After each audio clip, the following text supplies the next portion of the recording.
Second? All in favor? Aye. Okay, motion so carried.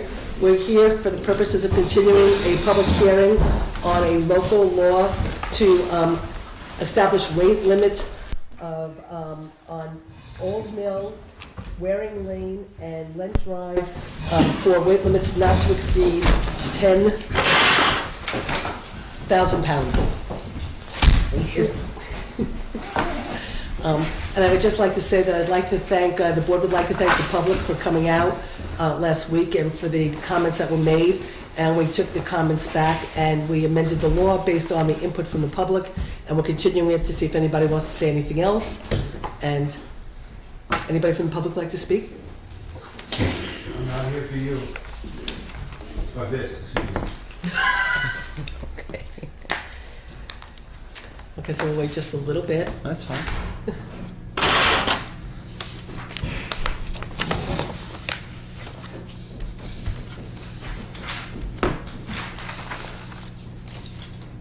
Does anybody want to ask Chris about the changes or anything? No, he sent us a very detailed explanation, answered all my questions. So this Okay. is strictly a weight limit law, and based upon the comments we had from the public, I think it's a good idea that we bump the weight limit up so that we don't have unintended consequences. Okay, so hearing no further comment, do I have a motion to close the public hearing? So moved. Do I have a second? Second? Any discussion? All in favor? Aye. Motion is so carried. Now, we did the seeker, we took care of all of the procedures that we needed to do. So I suspect that we could probably just adopt the law tonight if we should like to. Or do you want to wait and put it on the agenda for, I'm a little confused about tonight's agenda. well, we're not, Before we get to that, Chris, do you have the signs ready, or can we wait until our regular meeting, because you won't have the signs anyway? I should have the signs in a couple days. I had to reorder from the 2.5 to the... So, I mean, if well, we we can put it on, we'll do it if on the we 18th. So if waited- you want to do the 18th, we'll put it on the agenda. because Chris isn't going to have the I have to signs. do markouts anyway, so it's So only gas lines. Chris won't have signs and markouts until next So then week why don't we just anyway, put so it if anyone objects, I have no problem until us waiting, Okay, so we'll put it on because the you're not going to have agenda. them anyway.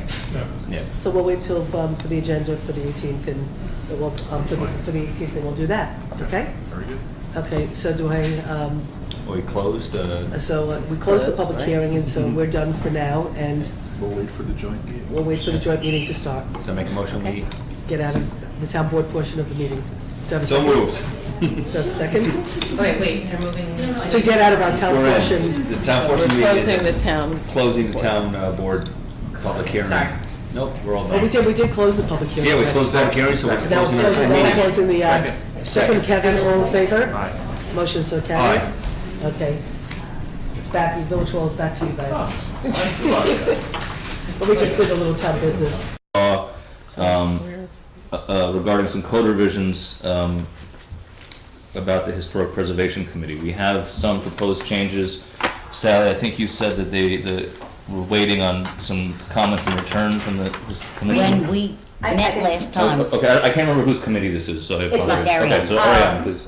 well, Joe came to the last Historic Preservation Commission meeting and went back and forth. I actually just pulled up the email, and the version that he last sent, there were still some comments on, and we did not have subsequent updated version from him that I was about to email him right now. So I would say that we should hold the public hearing open, but none of the changes were substantial to the law itself. It was mostly like wording changes, making it more of like legal language, because the original draft was drafted by the commission themselves.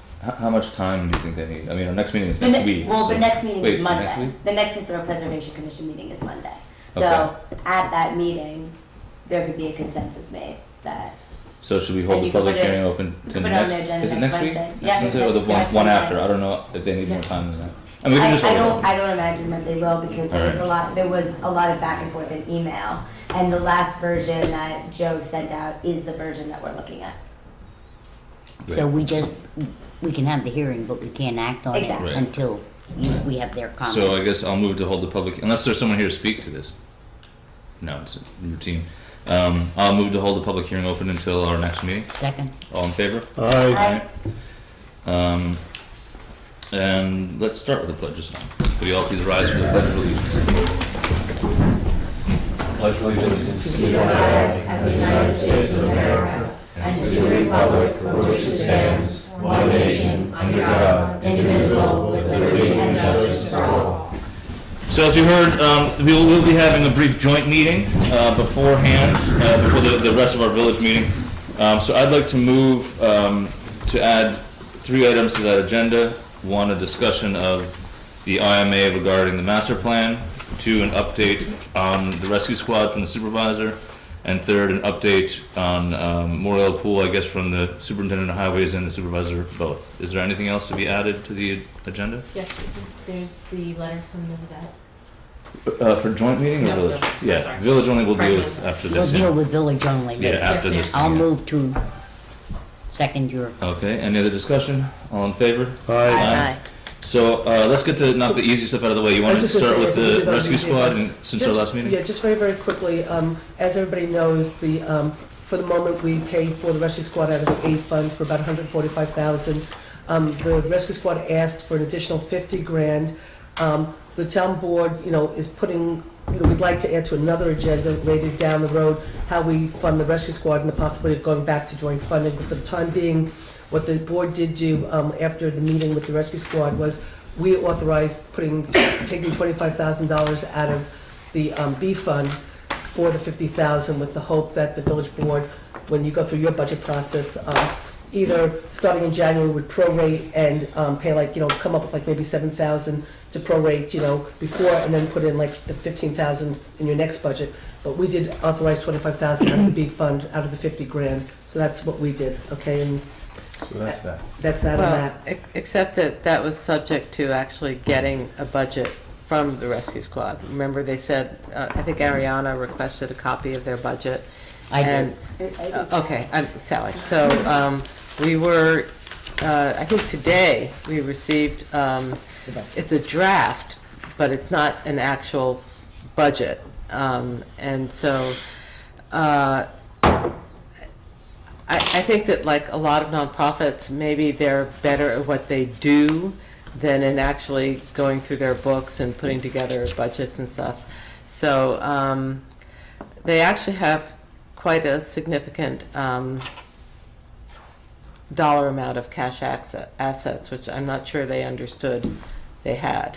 So I know Jeff had a good. So actually, yeah, and just to break in, I met with Laura and Rudy today, and they don't currently have their business manager resigned in September. So they're currently, Ms. Rooney is acting as their business manager, and they're going to be studying how they want to reenact their business manager. I did get their budget. I got their actual budget from last year. One thing that just stood out, one of the big expenses, there were a couple questions, and I appreciate everyone that sent questions, and they were more than happy to review them. One, though, that kind of stuck out as a capital expense was their equipment. They had a $30,000 line in there. They're running at a $50,000 deficit, which is projected deficit of $50,000. So they're asking us to help them come up with that. One thing that we could do, though, is of their $30,000, actually the way they structure their profit and loss in their budget is a little bit different than traditional P&L statements or budgets would be presented. They plan to pay for the $30,000 they're looking for vehicle replacement out of a fund that they have for vehicle replacement. They have a very well-funded balance. It's in excess of $200,000. So there's a $30,000. So if you take the $30,000 out, you bring the loss down to $20,000. So I don't know if that changes anyone's idea of how much more we want to fund them. I'm just kind of throwing that out there. So they have a budget line for a capital contribution from their operating. Well, actually, no, they don't. That's the actual issue. So I looked at their income statement, and they gave me a draft, and I took their actual 2012, and I looked at some of their asset pieces, and they weren't quite ready or prepared to put them out into a form that we could read. But if you look at their income statement from the draft that Kitty sent out, that was sent to us from Ms. Rooney, it's not reflected in that, and they have never reflected it. They do a revenue recovery, town contract, woodland pond contract. Those are the only incomes they show. Is revenue recovery what individuals pay? Right, so it gets interesting. So revenue recovery is actually what they recover from insurance. So let's just say they would happen to go to my house and pick someone up. Right. My insurance would be billed. They will take what my insurance gives them. That would be the revenue recovery. Okay. What they don't have in their income statement, or in a statement as, lack of a better word in accounting, a positive, a dollar amount, is the contribution they would then take out of their capital reserve, of which they have a very well-funded capital reserve. They're not transferring it, and they're not showing it. They're not transferring it, not showing it. So I'll just use the one example we came up with, though, but it's the largest one in their expenditures, and that is vehicles. So there's a $30,000. They plan to take 100% of that $30,000 out of that fund. So they're showing an expense, but they have a capital line they can pull it out of instead of taking it as an Well, expense. actually, and Kevin, you use the exact right phrases, which is they have a capital line, but they don't reflect that capital line in their budgeting. Right. So actually what they have is what we would refer to as a capital account. Right. So if you don't reflect that capital account, none of us would know that it actually exists. Like off-balance Well, sheet stuff. That would be another, and actually, Well, well, no, and an off-balance sheet Let's is be not- careful here. Well, no, it's not even being careful. An off-balance sheet is actually not, and you know, Kevin can tell you, off-balance sheet is not a bad term, actually. No. Off-balance sheet is actually a good term. It just Sounds simply good. means that, it does sound bad because it's been thrown out as a bad term. Off-balance sheet just simply means that you have funds that you're just not showing in your balance sheet because you may or may not be expending them, or they may or may not be realized. We do it in our budgets all the time based on grants. We may throw something in and say, the bridge going across the Walkill, we carried for a couple of years thinking we were gonna get a grant for $500,000. We never got it, so it just, finally, we took it off our budget. So what I'm saying is there is quite a substantial amount of funds there. The $30,000 is one that was identified to me today, that one that they do plan to take off of one of their accounts. So I don't know if that changes how any of us are feeling How about does it change how you think about it? how it changes how I think about it, I think really we should reflect that in, because our thought was coming in the funding that, the way I see it personally, I was trying to help us fund that $50,000 loss. Now that I know there's $30,000 that really are not included in that loss, it's really a $20,000 loss. And have they indicated in their proposed budget the recapture that they're gonna have by not having to pay a third-party provider, number one, and number two, the insurance recapture that they'll gain on those transactions or those events as well? Do you find Those have two? not been full, no, those have not. They expected that to be about a $50,000 number. Yes and no. I think actually, Kevin, you bring up a very valid point, and I think that's what we're gonna realize as they start to transition over to a different business manager model. And as they bring in a new business manager and they start to work with it, one thing they thought was a really good idea, and I'd love to do it without Gene here, is I volunteered Gene to actually sit with their finance committee, and they actually thought that was actually a really good idea. That's a good idea. So Gene would then become someone that would sit with the finance committee of the rescue squad and assist them. I can do budgets, as everyone knows, but I think she actually does budgeting for a living with I think it would be a non-for-profits. great idea, and something we've talked about doing, if we can hire for the town a chief fiscal, or a controller, or a finance officer of some kind, then what we can do is, we can ensure that that person is on these boards. So now we have a level of It'd be their job to be interface on those that boards. makes a lot of And sense. I highly actually- recommend it.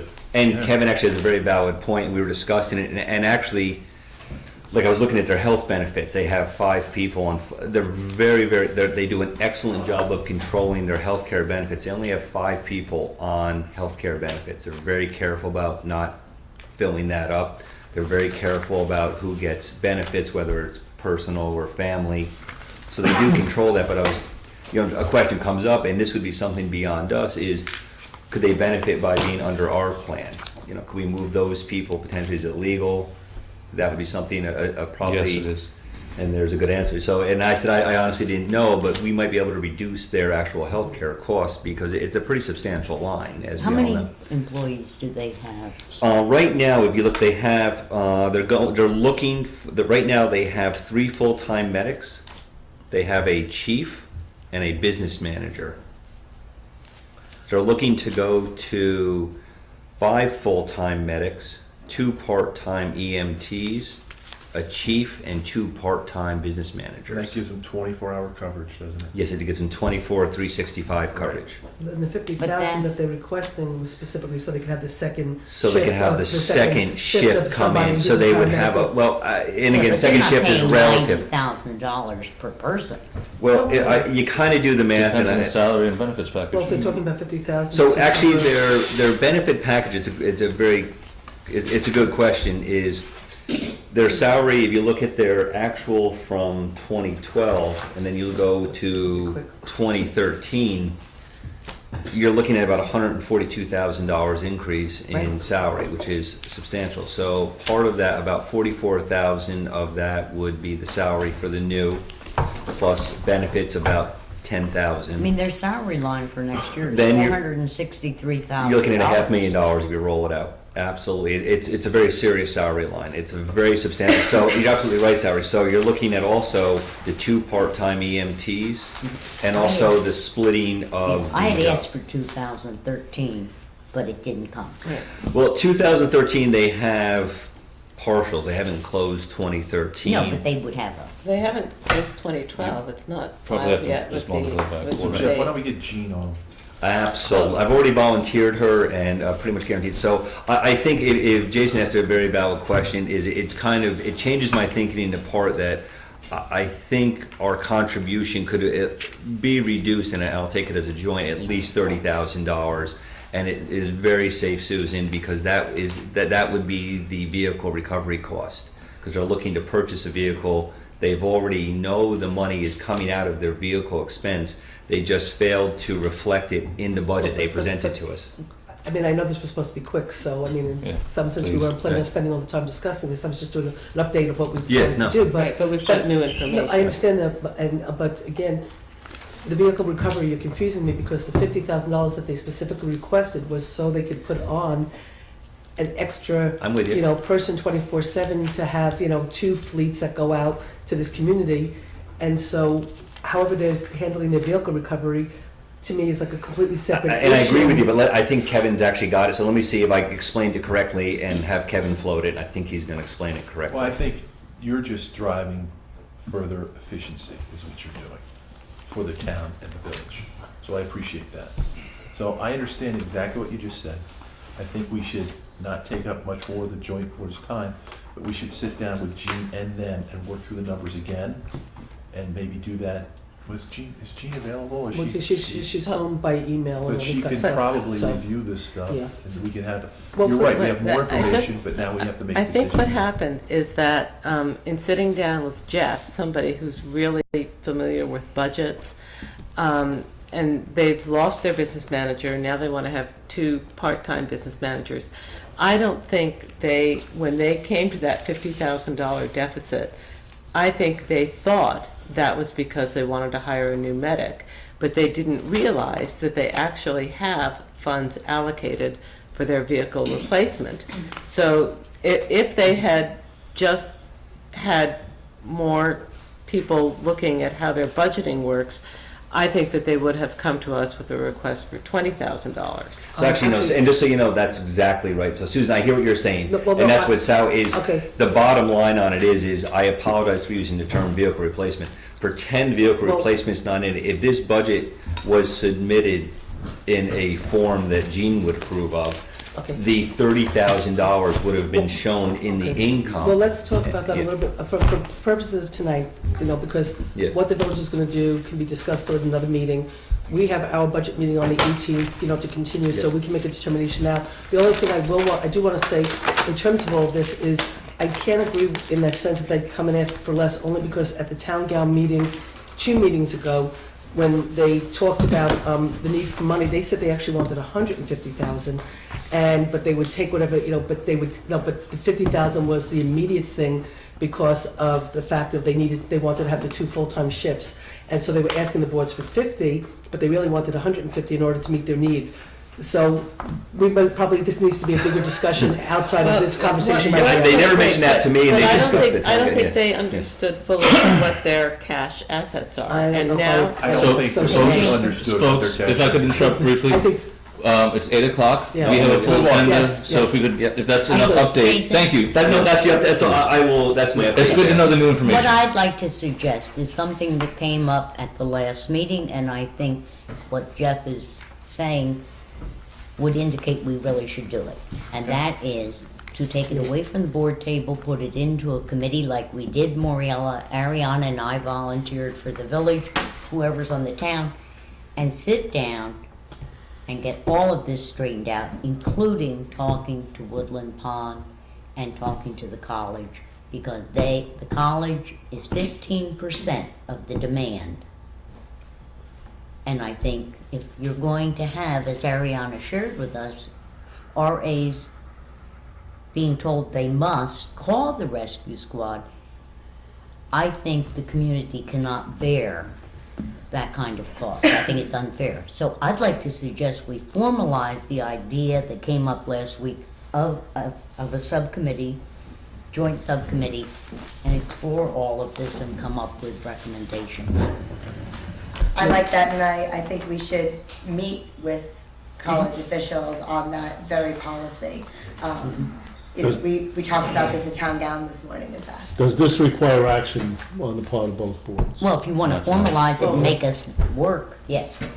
Not well, I mean, if you tonight. want to formalize a subcommittee. Yeah. Oh, formally, the committee, yes, Yeah. but the substantive issues, Oh, no, no. No, But just the but I think committee, we should, Jason. we Yeah, should if we have let a the village volunteer. know what we're planning to allocate. Well, we can't, no, The thing is, no, it's a town. $25,000. we allocated I $25,000 think at we the have last enough meeting. work Right. If we should choose to change that next Monday, that's an action we'll take, and then we can feed back to them. Okay. We're just giving them an update, and you're creating this subcommittee, and then we'll have to Okay. decide Monday what we want to do. So Susan, Ariana volunteered last week, so should, And I did too. without objection, And I think we said, what, that was gonna be Kevin and Kevin and Jeff? I would like to, and then I will gladly bow out when Jean's able to return to duty and have her sit on. They do have a finance committee, and if someone from the village would like to also sit with them in the finance committee. We have 2 volunteers. Yeah. But let Kevin bow out because you know more about Either one, though. Neither one has to bow out. all right, let's wrap this up. We've got 2 other Okay, things. so thank you very much. I Okay, appreciate so- your time. So that's an update on that. Are we formalizing this? Let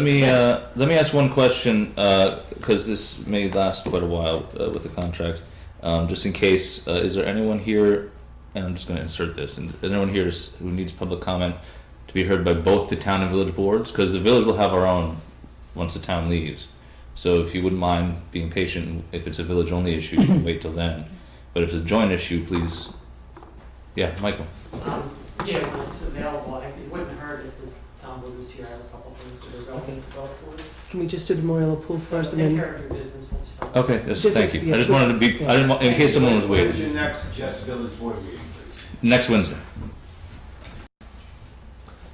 So I just would like quick. And hopefully this is going to be brief, and we're going to try to keep it So we'll that just way. Moriello pool, then you could do the public input, and then we could do the IMA thing. Well, we don't have any public input, so we're good. Oh, Are we I thought Michael formalizing said he the wanted to committee? talk to both boards. Okay, Michael, do you want to speak now or after the joint meeting? Whatever you guys. Do you want to speak to both boards? Yeah. Yeah, Okay, so I was just saying, could we just do So, Moriello okay. pool first, and then? No, I think we Let need them to speak. formalize the committee by motion and get done with it. all right, so moved. Is there a second? Second. All in favor? Aye. Very I need to Beautiful. do a motion for the town board to, okay, I'd like to would somebody like to make a motion on behalf of the town board to formalize a rescue squad subcommittee with the village? So moved. Second. All in favor? Aye. Aye. Motion so carried. All right, And and for the the- record, Jeff and Kevin are appointed with Jean being a liaison. and so Susan, would you mind with or Chris, whoever with the pool? And- Just a real quick update, way back when there was problems with the pump, and we thought we might have to close the pool down. You might remember this and stuff. And the two boards agreed to authorize $60,000, $30,000 each, or something like that, for us to fix the pump. And then Chris was going to take the lead on doing it. So Chris has been working all summer on it. We were able to open up the pool and not keep it closed for that long because of the wonderful work of Chris. So he wants to do a quick update because we're going to be getting the bill that we both are going to have to pay. So while Chris is here, I'll just throw it over to Chris. Real short, main pool pumps in, it's been wired, it runs. I'm just waiting for a step-up transformer for us to do the final hookup. We've hooked up the other two pumps ourselves, done all the plumbing ourselves.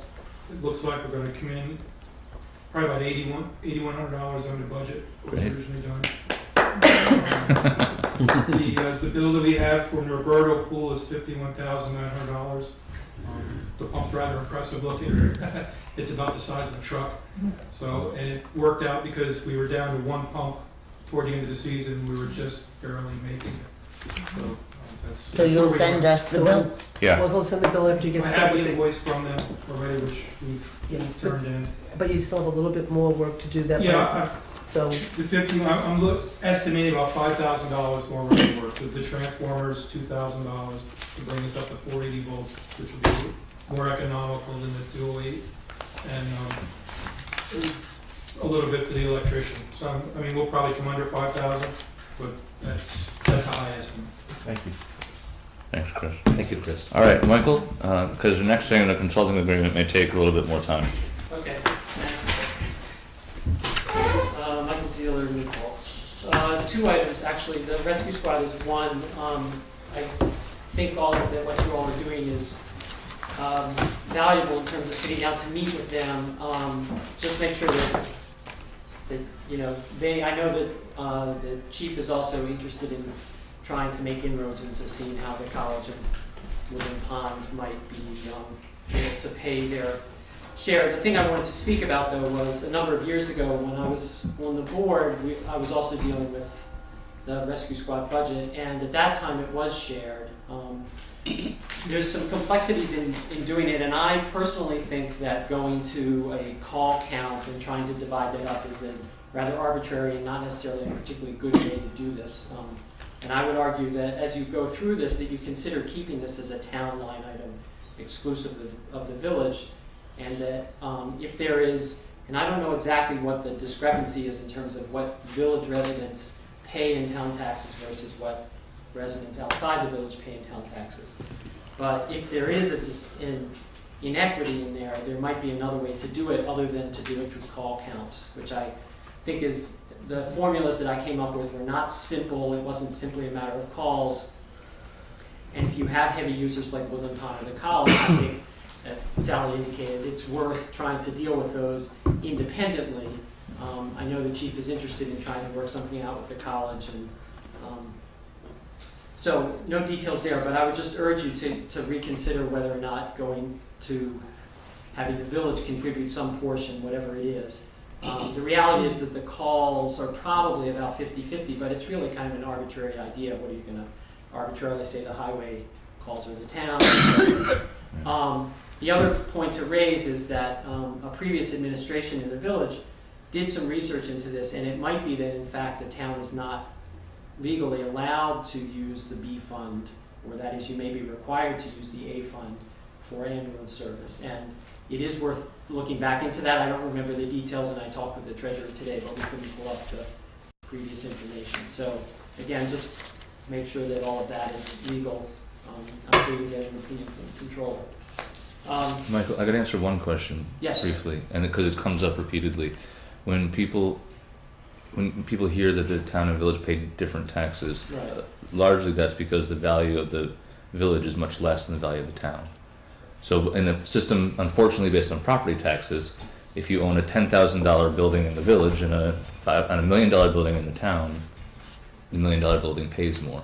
And because the overall value of the property in the town outside village dwarfs that of the village itself, what you get is either an equitable sharing or a disparity, depending how you look at it. Okay. So that's when you say something town-wide, it's spread out over the value of your property. So that's why when you get a 27%, it's because the village is worth 27% of the total The village is worth 27% of the total value of the town. Taxable value. The taxable value. That's why the village Yes. pays that 20. The We pay that 27% because we are worth 27% of The the town. assessed value, though, it's about 45%. The village is 45% of the gross assessed value of the whole. Because it includes SUNY and the churches and all that. So it depends. It depends on the numbers. It's a faceted thing, depending on how you're looking at it. Well, It's so fair or that's not. different, So but- that's all. Then can I answer the second part of the question then? Sure. It's just in terms of the legality. The town cannot, the town, if we have a police department, the town has to pay for the entire police department, and we can't have the village pay for a portion of the police unless they pay for extra police. Okay. But in terms of rescue squad, the reason why we were able to, back when Mayor Nyquist was the mayor, and I was supervisor, that we were able to go to that A fund, B, you know, the village paying portion and we paying it out of the B fund, is because under the law, when it comes to ambulance services, we are allowed by law to split between the town and the village the cost for ambulance service and enter into a contract, and that's why that contract was entered into Right. back in 1997. Yeah, I did see that in town law this evening when I looked it up, but I couldn't see anything. I didn't have enough time to determine if there was something contrary that indicated, but I did see that you can have contracts between villages and towns in this regard. Anyway, my original point still stands. I would just be interested to know what the advantages are in having the town and village share this as opposed to having this be strictly a town paid ambulance service that, since village residents are town residents, they pay town taxes. And I can answer that question for you if you want. Okay, great. I love answers. If the entities that are using the service paid, there would be no inequity. If it was in the A fund, there would be no inequity. Okay. So I think the goal is to use whatever devices we need to use, whether it's a special district or otherwise, to ensure that the people using the services pay their fair share of the use of the service. So there are options available. I'm actually trying to explore some of those now with special districts and things like that. And so I'll have more to report to you soon. Okay. So okay, I understand. Sally, thanks. That's part of the reason I'm in favor of the subcommittee exploring all of this, because I have a different interpretation of the comptroller's opinion on this matter, and Okay. it more or less goes your direction. Okay. And I think we have to be, unfortunately, we can't reverse the roles and handle it the way we do like the fire contract Right. with the town, because this is an independent entity, and so I think we have to explore how it was set up, Right. what its original charter said about how it was to be financed, and I think the four of us can explore all of those things and come up with an equitable proposal to both boards. Good. All right. Thank you all. The second item has to do with the proposed joint master plan. First off, I just want to say I am really excited after 20 years that there's a possibility of a new master plan. And a joint one I think is a great idea. I don't think we've had one since 1966, which was 2 pages. yeah. There's a poster, One large actually. sheet of paper It actually. was. I have one in the office. Which is fun to look at. And they're one of the same things we want now. I would just, again, like a number of projects in this community, I'm a person who strongly advocates for getting community invested in processes like this. And master plans are at the heart of what communities can envision themselves to be in the future. And then how do you actually create the framework so that you can make that a reality. And so I would urge you all, as soon as possible, to get the community involved in this process. And one way to do that would be to establish an actual master plan committee to work with the planner that you hire, and draw on people from throughout the community, the business community, the planning and zoning boards that you have. There are lots of people in this community who professionally do things like work with housing or affordable housing or transportation, and let's try to take advantage of them as well as just people who are interested in this process. I have read the contract and the scope of work, and I think it offers a lot of opportunities. I would just say, although it's really just, I realize the train has long left the station, but I'm sorry that you all didn't consider an RFP for this process, because I think the process creating an RFP is itself the beginning of a visioning process, and it enables you to begin to frame what it is that you want in this. I think your scope of work still provides those opportunities. I think the other advantage of an RFP is that you then get feedback from a number of different planners so that they can inform your vision and help to shape it. You also get competitive costs in that way as well. But that having been said, I think there is opportunities here that we could do. And again, I hope that you'll consider a committee early on, and if I understand the contract right, there are lots of opportunities for feedback with the planner that you hope to hire. But furthermore, it looks like there are a number of points along the way, at least 3 or 4, where as initial documents come in, there will be opportunities to then shape how you'd like it to go forward. So, because I found the initial scope of work to be rather perfunctory, rather than visionary, which I think we have the capability of doing. So, thank you. Thanks, Michael. Anyone else for joint? No? Thank you for your patience in waiting for the next meeting tonight. All right, last up is that consulting agreement Michael was referring to. I know Tom sent something this afternoon. I did. Yeah, and I haven't had a chance to read it. I don't know if anyone else has. But of course, we're meeting next Wednesday, so we can always just discuss it, put it on the agenda then. What is it that people would like to talk about with this? I mean, I would assume you would want more time than we have tonight to go over the point-by-point changes and discussions. We're at this moment with 2 documents. One was the document that Joe prepared, but that still contains some elements that we changed at the last meeting.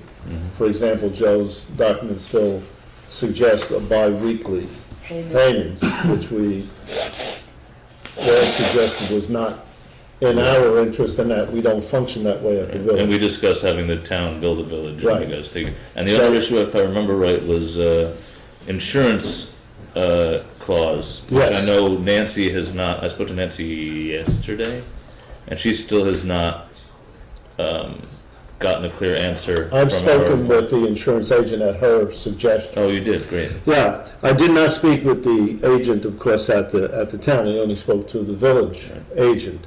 And he maintained the position that Nancy had described. We had a discussion that got down to particulars. So he suggests that the $1 million policy, he would not recommend any change on that at all.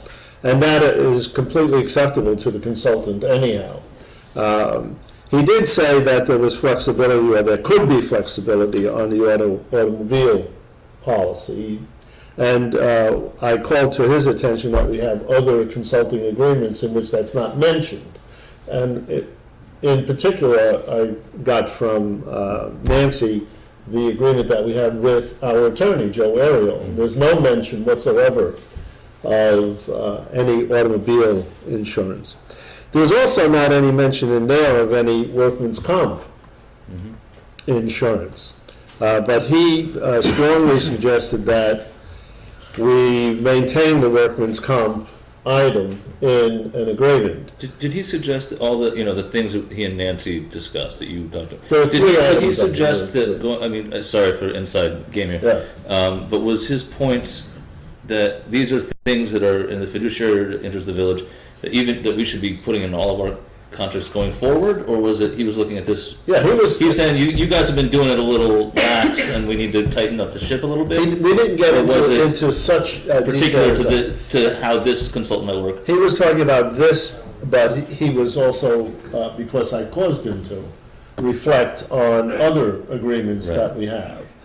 Since So I regardless was- of what we come up, we should put this in as boilerplate in all of our future agreements. if we're going to do now, one issue that we have, and he was not adequately able to explain it to me, was why we had to have workman's comp for a consultant who is not an employee.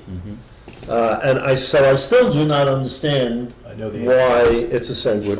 Please. The answer to that is, you'll have an independent contractor, like an independent driver for a taxi company in the town of New Paltz.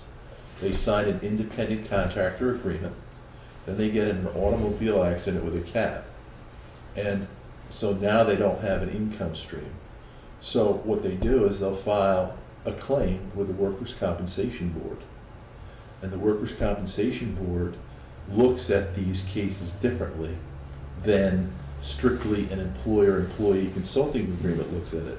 And their rules are a lot more liberal in terms of awarding these people workers' compensation benefits, despite the fact that there's a consulting agreement in place. So I think that's where this comes from. So if he comes to a meeting and runs in and hits his head right where that sign is, Boing. and ends up having some kind of, something happens in the context of the work, like coming to a meeting, is that what you're saying? Yes. And he's then unable to You work could file further? a claim. Okay. So the question is Well, whether. wait, be careful there though, because and I'll follow up on Tom's too, because I spoke to ours, Marshall and Sterling.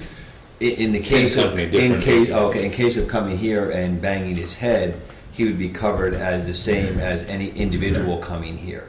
So if Right. one of our guests here tonight should stand up, walk, and hit his head, they would have the same claim against the village as someone who's a contractor. The bigger concern, I think Kevin can probably clarify So in this, the automobile case, or a case off-site. so in an automobile case, the case I mentioned, here you are, you're injured in an accident, but your injuries don't meet the threshold that you have to meet in order to file a personal injury action Mhm. against the other driver, so you don't have the threshold injury, but you're still not where you were, you're not at 100%.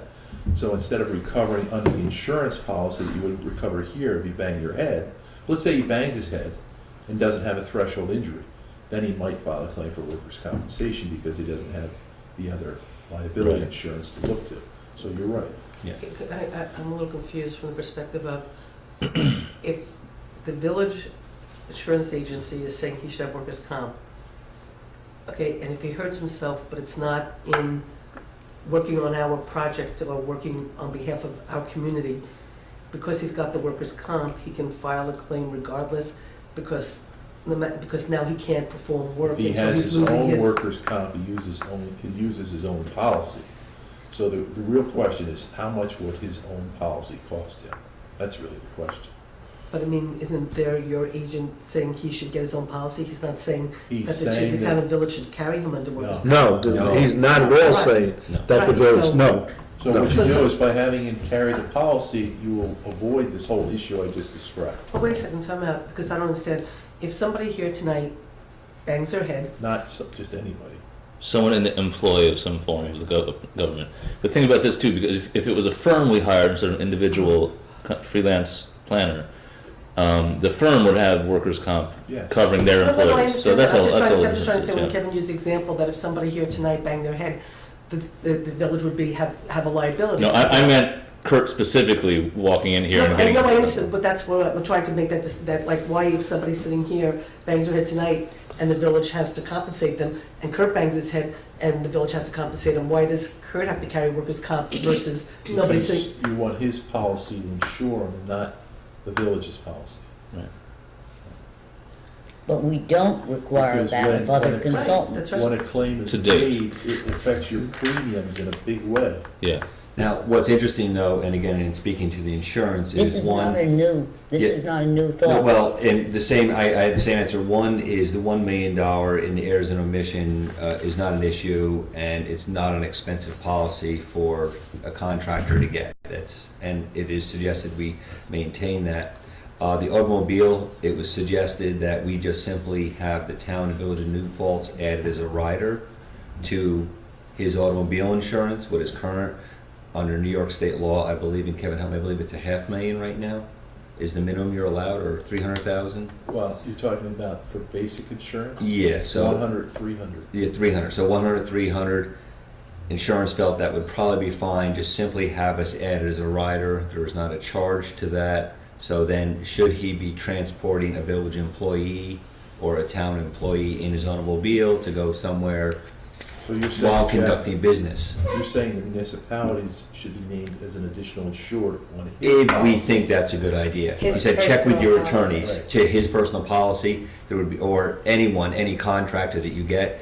As far as the workers' comp, actually, there are cases where we do require it, and hopefully Kevin can help me define this, because I got a little confused.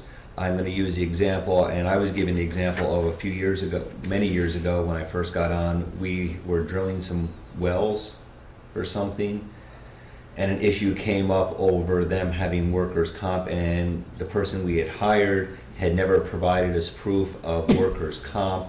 We then required that contractor to go out and provide us back proof of workers' comp, and I'm hoping Kevin can define. Well, that's true, because if you think about it, in normal construction, where you hire somebody to come in and do construction on your Yeah. home, you want to make sure they have coverage for their employees so that you don't get sued. And scaffolding injuries are strict liability. So. Yeah. So our insurance, and I'll let Kevin finish, so our insurance company's feeling was, check with your attorneys to see if this is something that you do, because there are cases where we have required workers' compensation from people we've made contracts with. And I don't know if Kevin's comfortable making an opinion, or if we both want to check with our attorneys, but it's not outside of something that we have done in I think contracts. the nature of the work, it has a lot to do with whether you require it or not. Obviously, the more dangerous the work is, the more likely it is you want to have it required. And in this case, the example I was given was dangerous work. Drilling wells is not safe work, so to speak. But if, again, the bottom line, the analysis should be, if the cost of maintaining that separate policy is minimal, then you can, How are we gonna determine that? you can just get a quote.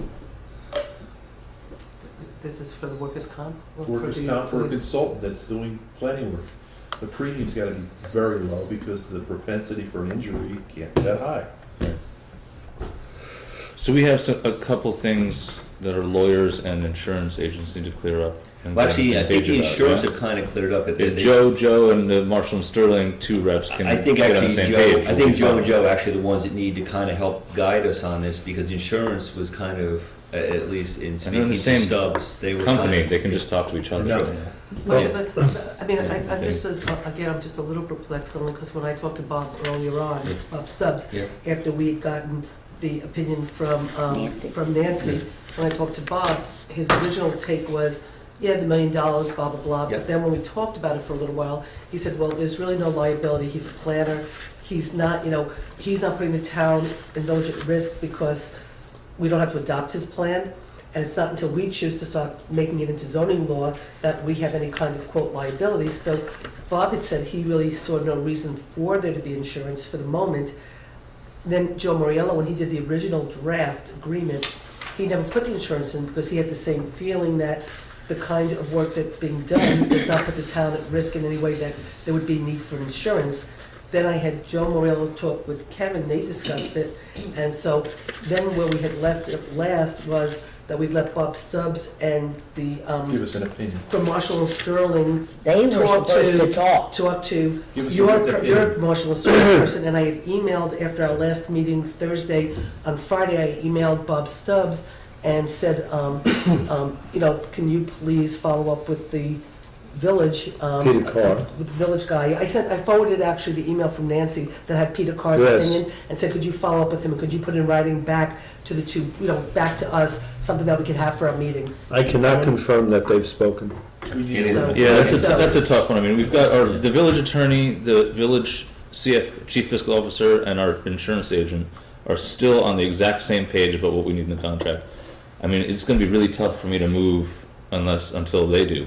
You know what I mean? That's, My point is this, that if, and I'm not saying it isn't true, but if this is required of this consultant, then I want it carried out with every I think that's what our consultant insurance agent is in the recommending. village. Every And that contract. includes our attorney Yep, and anybody And our else that's engineer on a consulting and basis, all because sorts. for this to come up now, and it's never been brought up before, Mm-hmm. as it's either a new idea on our insurance company's part, Or a new way for them to charge you another premium. or a new, I hadn't even thought of that case law or new state But law. that's what I said. It could be anything. But- But you're right, it's a point well taken, and it wouldn't be the first time we've had a big loose end to tie up. Right, Because and this a is lot of our loose end. contracts This is a are loose end. sloppier than they should be, so we should have a boilerplate, this should be in it, whatever the final settlement is. So all we know is that, our respective advisors haven't really changed their position that much. Our insurance agents haven't yet spoken, and our attorneys haven't yet, I don't know, cracked the whip over the insurance agents. What would you say? I would ask the mayor to direct our insurance company to speak to the town insurance agent And deliver and get written this straightened out, because this Yeah. has been bouncing around now for a month, and I think we should have the answer. Yeah. Well, I think the good news then is, and, you know, because Tom and I spent some good time on this, is. And thank you very If much. the insurance is about the only other sticking point, I know you haven't gone through a lot of details, did anyone else have any other provisions in I it? have 2 comments. Tom, can I lose that? Yes, you may. And it's not all the insurance, because No, no, it's a good thing. it's No, only auto and the workman's comp. Airs and emission, he would anyone can cover, and those are very inexpensive. The airs and emissions is not an Yeah. expensive rider. And he's or agreed to that. Or any independent contractor Yeah. can pick up, just so you know, is a Yeah. very inexpensive piece. So Jeff, to answer your question, the new agreement I'm with you. is a little bit shorter, more Yes. condensed, and I think it's very good. The only thing I would recommend, paragraph 5, 3 lines up from the bottom, Page 2, or what? page 2, paragraph 5, Okay. go down, let's see, 1, 2, 3, 4, 5, 6 lines.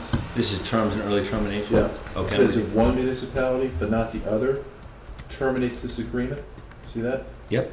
I would add the following language, by written notice to the consultant and the other municipality. Okay? So, by written notice to the consultant and the municipality. And the other municipality. Okay, and then you Yeah. proceed on along the next line there, then the terminating municipality shall remain liable for the payment for the work performed by the consultant. It says through the expiration of the notice of termination, okay? Mm-hmm. But it really doesn't say, the old agreement said there was a 30-day notice, it doesn't really say there. But my point is this, I think that the terminating municipality should remain liable for the work performed by the consultant through the expiration of the payment period described in paragraph 4 hereof, So by the quarterly payments, you're. during which Yeah. the written notice was delivered. So you're responsible for if you give notice, let's say paragraph A up above says his first payment's due within 120 days of the effective date. Yeah. Let's say one municipality terminates 60 days in, they're responsible for the payment due through the 120-day period.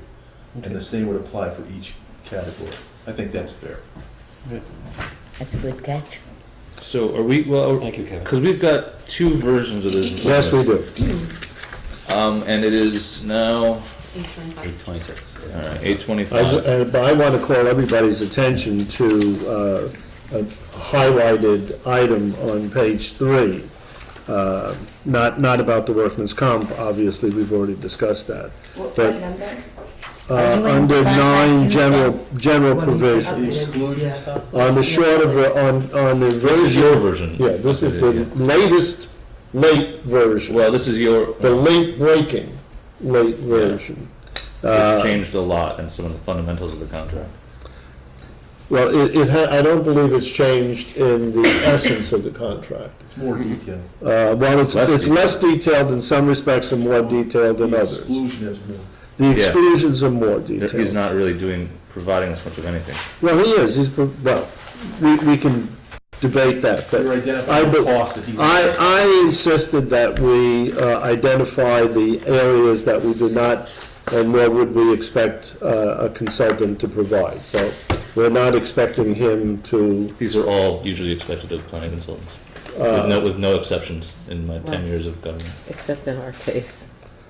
well, You always had websites, you had GIS maps that were included in every document you've got documents themselves, printed copies. I mean, this is, The consultant would secure space for meetings, the, No. No, we That never didn't got happen in our websites, we case. never got GIS. Those were all, we all got quotes, and this is, and Jason, we just the went through this. consolidation study, the transportation and land use study, the. Right, but not for a master plan. Not for a master plan. We didn't And get certainly those not for a at this master price. plan. Certainly not at this, not at the price that we're looking at, Jason, and I absolutely agree with you. It'd be nice if we want to have a completely separate conversation, and please anyone break in when you feel free, but certainly if you want to increase the price, we could expect those, and I'll just use the example of our master plan. If we wanted to get GIS, and Kitty helped me here, I believe that was an additional, I'd have to go back and look. Or but we they could put say, a price you tag don't to get it. the job unless you provide these. Well, we certainly can, but then I you mean, won't that's get. a- that's you what a won't- negotiation- But you won't get, well, no, but you won't get prices, so I'll use the example of like, in one of the very, very early versions, there was a whole very detailed explanation of looking for all sorts of standards of design, which is something I hold very near and dear, because I do a lot with the planning board. Standards of design from our last master plan, they were more than happy to provide. They started at about an additional 50, 75,000 and went up.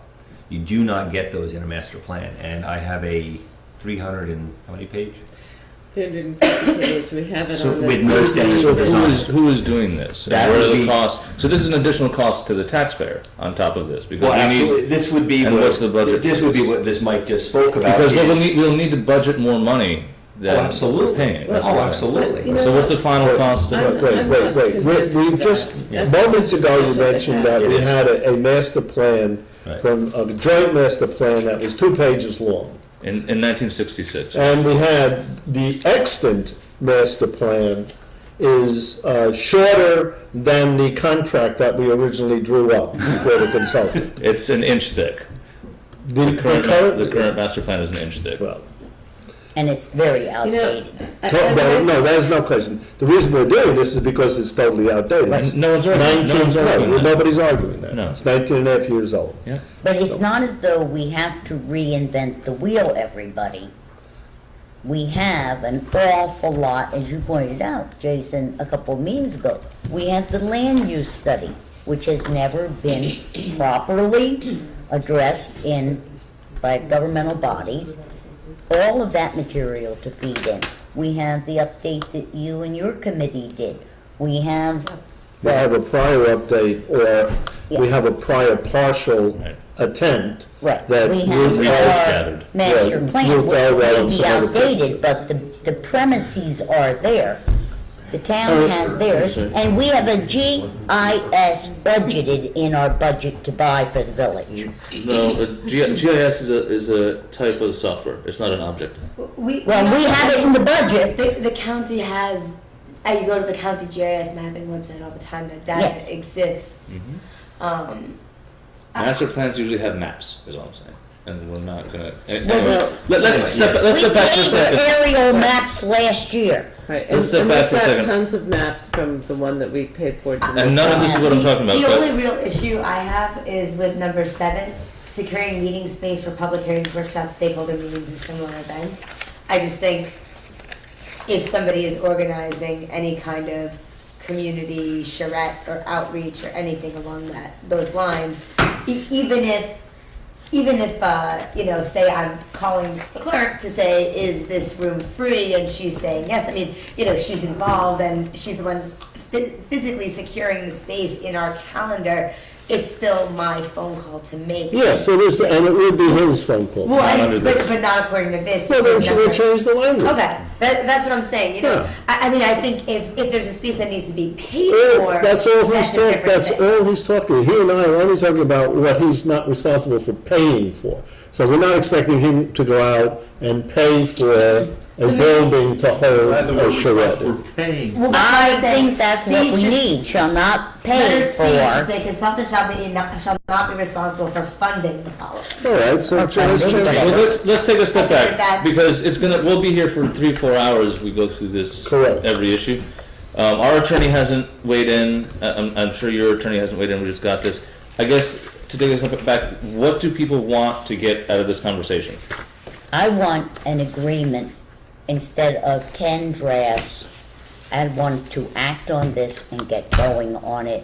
Without our because- attorney's input? No, No, you asked what I want, not tonight, but Oh, I meant tonight. I meant Oh, right now at this meeting. okay. No, what, I mean, because we can go around in circles and there's lots of I interesting want issues. all What do of we want us to tonight at this read meeting? this carefully and to send to Tom and/or Kevin, Comments?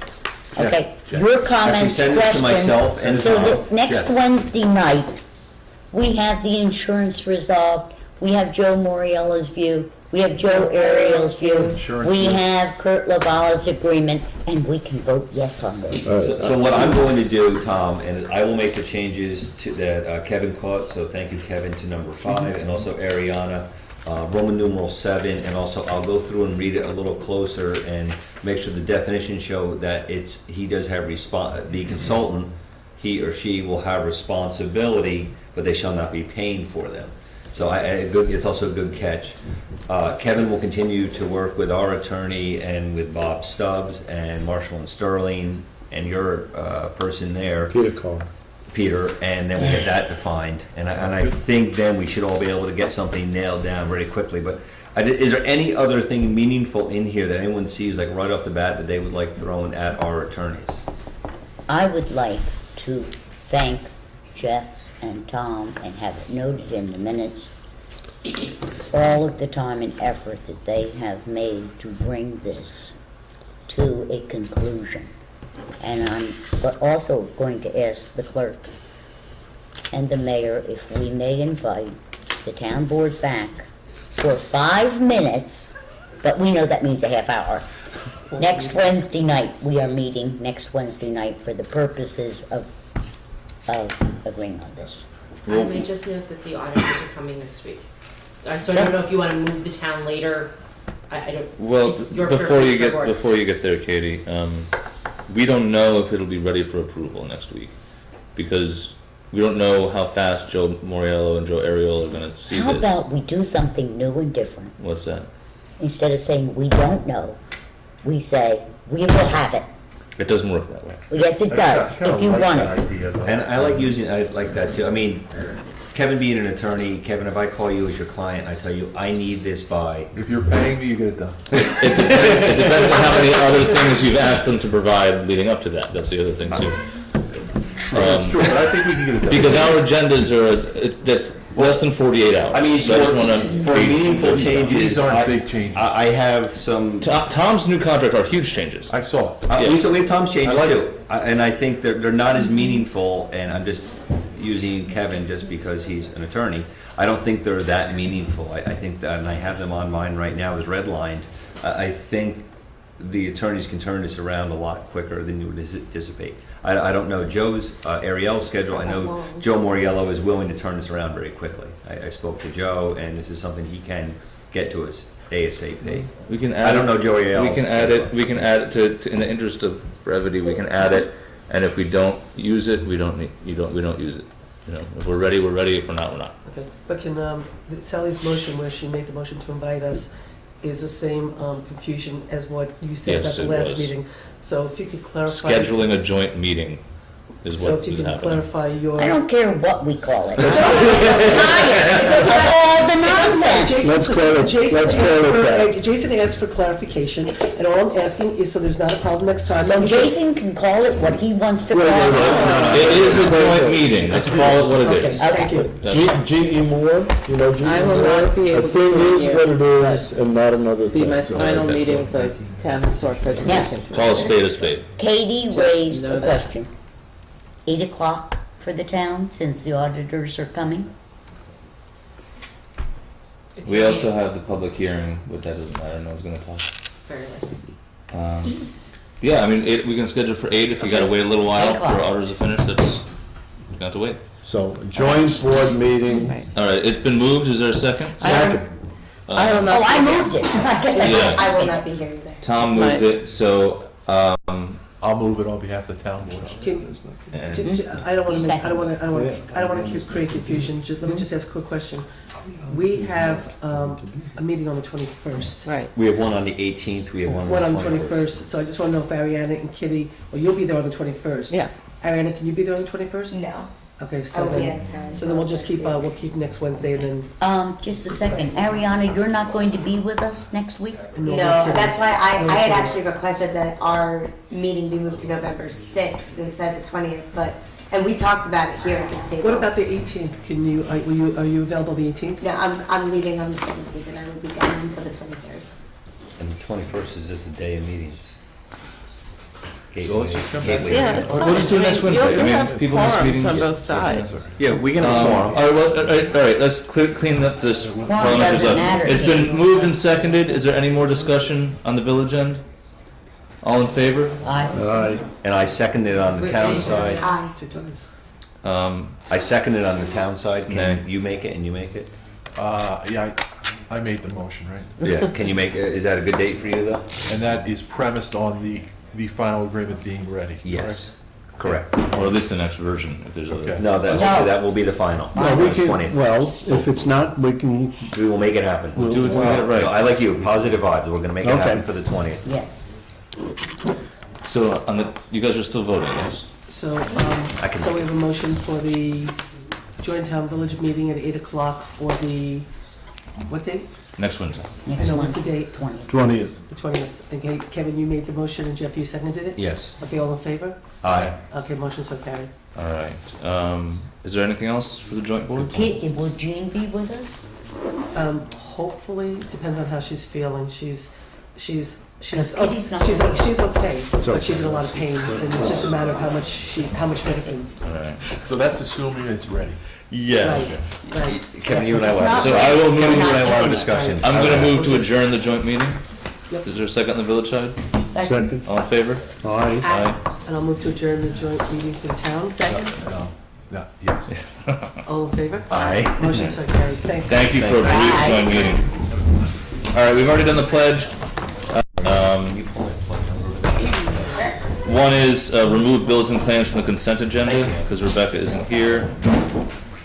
And is there anyone here to discuss particular issues, Just a minute. or to hear particular issues? Rich, what's yours? Zoning issue for Water Street. It's Tom's, All right, so let's move that up so we can get people home. What are we moving up? Number 13. Anything else? I don't And even number have 11. anything in my packet on number 13. yes, you do, it's the email from Tom. It's, All right. I mean, it's in here, I don't know if it's just not. Is there anything else from the board or that we need to Here's add? the item that I asked for. Are we The letter adding? vet, also adding the letter vet letter that was on our table? I would like to add the brief discussion on the sign poles, which I emailed Katie and everybody about. Kitty? Thank you. Sign poles. And I'd like an update on the street lighting request that we had.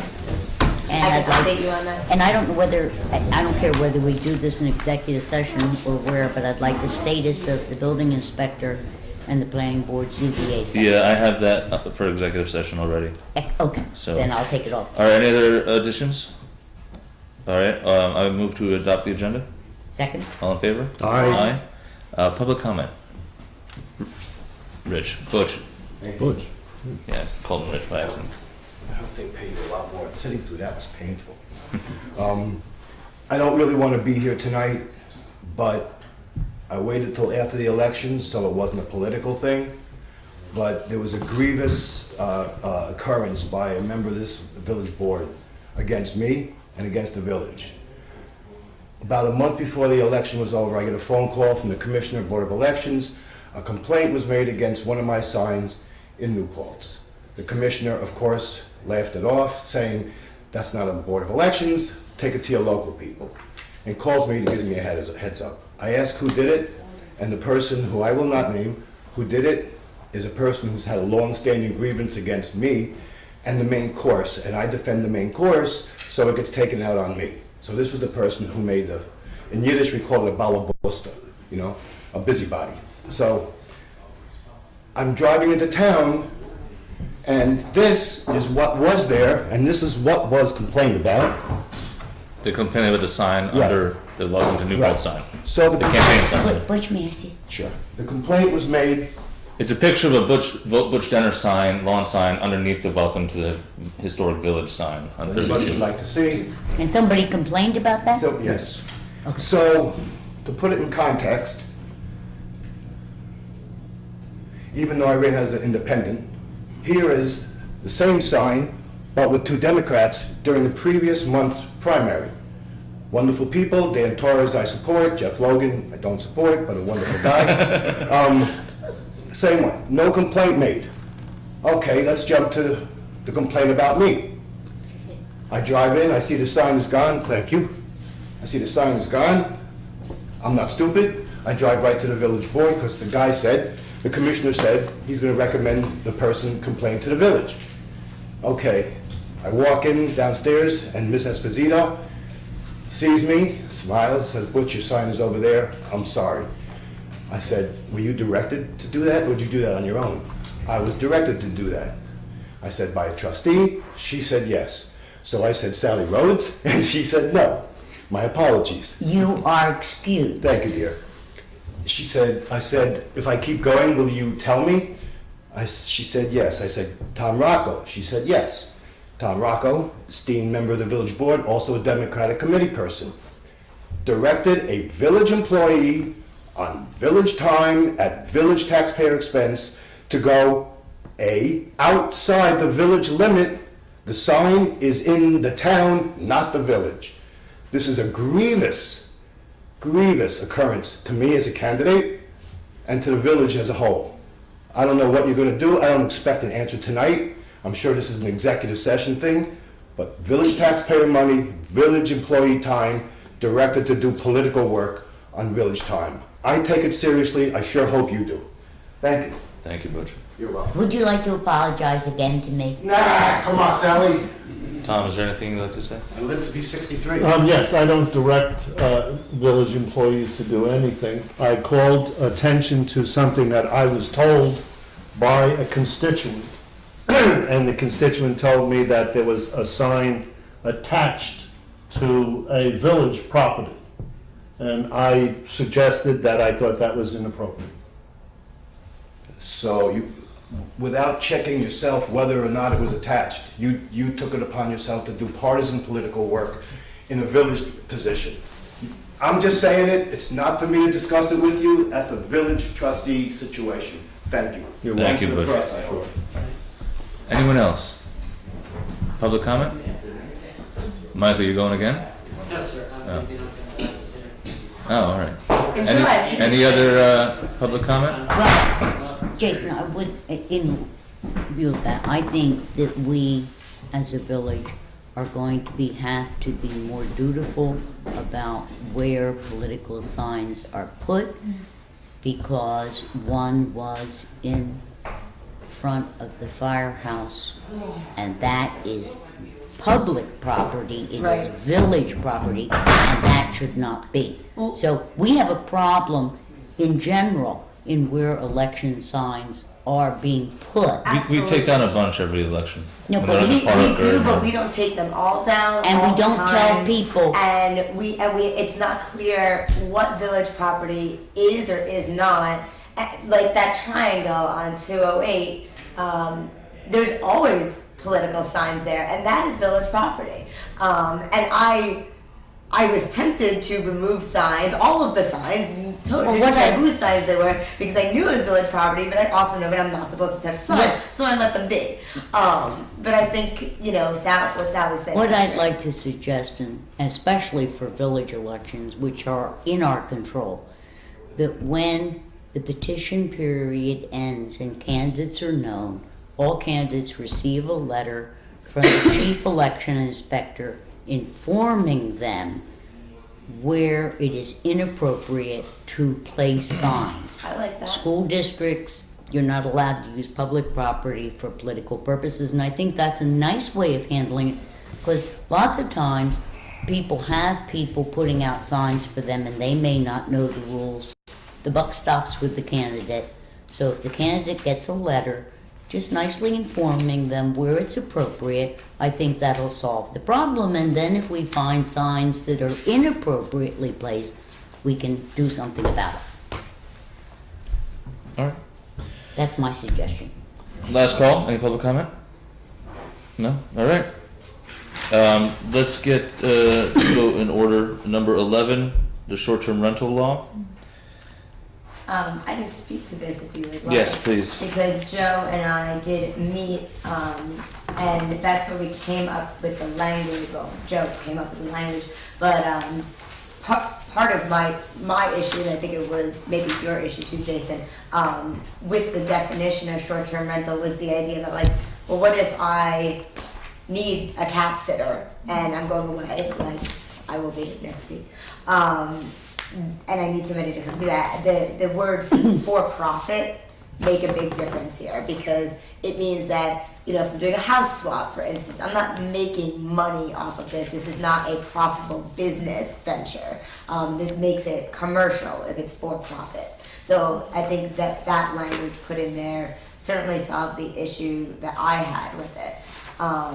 And Joe, as we all know, had separated this out to be, you know, one of it is They're simply the separated, two historic different district, things. and the other is village-wide, and I've got both two. are These are the same thing? 11-1, well, it's 11-1, 2, and 3. Is it just a mistake that we have 2 copies, or is there a difference that you would notice? I didn't see, No, I didn't see any these are the difference. exact same thing. Okay, so it's just- But we do have two. Yeah, and actually, I have 2 of the same copy in mine as well. Okay, But so it's identical. But I do know that from what we were looking at before, and from what Joe and I sat down and looked at, there are 2 different things. But really, the one that we're considering first is the one in front of you. That is just the historic district. Well, I think we could do both now. Well, we only have one in front of us, and Right. I don't feel comfortable doing the village Okay, one. then I would like to move that we call for a public hearing on proposal number 1, which amends the law to say that there will be no short rental, term rentals in the historic district. For what date? Well, And time. I don't, when is December, the next? it's the December 13th, I think. Is there, no, so you don't want to do it next, oh, we can't do it You next can't month. We do it can't, together. that's why. December 11th. Because we're, So December 11th at 7:30, we have no other public hearings that day, right? yeah, So, all right, so Sally's moved that, is there a second? Second. All in favor? Aye. Aye? and then we'll, Did you say aye? yeah, and then All right, we'll motion do carries. the other part later? When Well- do you want to do with the second part? Whenever you guys want to put on an agenda again. Marianne, when do you want to? I mean, I think that we need to have a longer conversation about the philosophical. And you're not going to be here next week, and Joe is, so. So we could we can discuss it without me. I mean, I think. No, you're the one that has the view. Oh. Well, okay. Well, I'm sure To I'll make me, the some of most these important was the Well, historic exactly. district, so. You're more on the same page. Yeah, I think we're in agreement. Okay, roughly. so sometime in the We second. could do December 11th. Why don't we just put on December 11th? I mean, December 11th, after next week's meeting, December 11th is our only meeting before January. Right, so So we we need to discuss it on the 11th. Okay, let's do Okay. that. So Katie, you I have made a that? note of need, it. okay. All right. Kitty, do you? Okay. Oh, her water bottle. All right, that's done. And so, Tom, you want to take the lead on this discussion? The 3 properties? Well, actually, all I did was move it from the planning board to the village board. Oh, this is a planning board It suggestion? came out of a planning board Is there discussion. any documentation from Yeah, I didn't see any No. documentation. But we have an interested party, but also a member of the planning board. Yeah, good, so you can speak and you're conflicted out anyway, so you can say whatever you want, Which yeah. happens to like, Yeah. actually, I'm not here as a member of the planning board because I'm more than an interested party. I'm one of the property owners affected by this. Right. So let's make that. I think the chairman of the planning board felt it more expedient. Do you have multiple maps for? Sure. Thank Want to you. take a look at it? Yeah. if you- Actually, it was the attorney of the planning board who felt it was more expedient to move I'm it. sorry. Yeah. So that's, I just want that Or note. if you like get it to the board now, as opposed I will to. happily note that, Tom. Okay. Am I looking at this right? Where's my code? Well, there's just- what direction do you want? Well, yeah, it's weird that north is up, yeah. Okay, if you follow the railroad track, That's easier, yeah, because that way you're. that's going to make it the easiest for you. Yeah, no. So if you orientate yourself to the railroad track, the area with the hatch marks is the Gateway District. Okay, so that's the gateway. Yeah. My brother's place is here, this is Water Street Market, The building is Mhm. all right? So we are, I know where you are. okay. Is that one? As I come down south down the railroad tracks, that odd-shaped, arc-shaped property is the box factory. Right. Number 26? 29. 29. 29, okay. There's a small tiny lot next to it, which is vacant. It shows as 28. I'm sorry, lot number 28. But there's also a little lot here, which is not, it's not a separate lot. It doesn't show on Right. the map. Oh, no, right? it's part of the box It's factory. part of the box Yeah, the factory. little cutout. Okay. Yeah. It used to be a house there. Right. Right I with the remember stone that. steps up the Yep. front. Yep, the stone steps. It's now vacant. And then you've got the White House, and then yours, and then Then the the gold one that house. flooded all the time. Now, which one is yours, Rich, on this The map? one in the middle, number 27. Okay. Without my Gotcha. glasses. I got you. Here, you want my glasses? No, it's okay. And then, of course, the rest of the property is you. You're that tiny little narrow sliver going all the way down, and then on the other side of the railroad tracks. Wait, wait, this here you mean? Oh yeah, the dotted line, this is our property, or the rail trails, whatever. So that's that little sliver he's talking about. Mhm. So the properties that I'm talking about that are in question are the Gold House, my house, the other rental property, and the box factory. Okay, so you're talking about box factory, 27.1, 27.2, little piece of 28. land, This, 29, this, and this. little squiggle, 28, 27. Yep. It's actually number, 27 ones, 27 And two? 27.2. it's address 13, 15, 17, and 11 Water Street. 13, 15, 17, and 11. I think it's 11, yeah.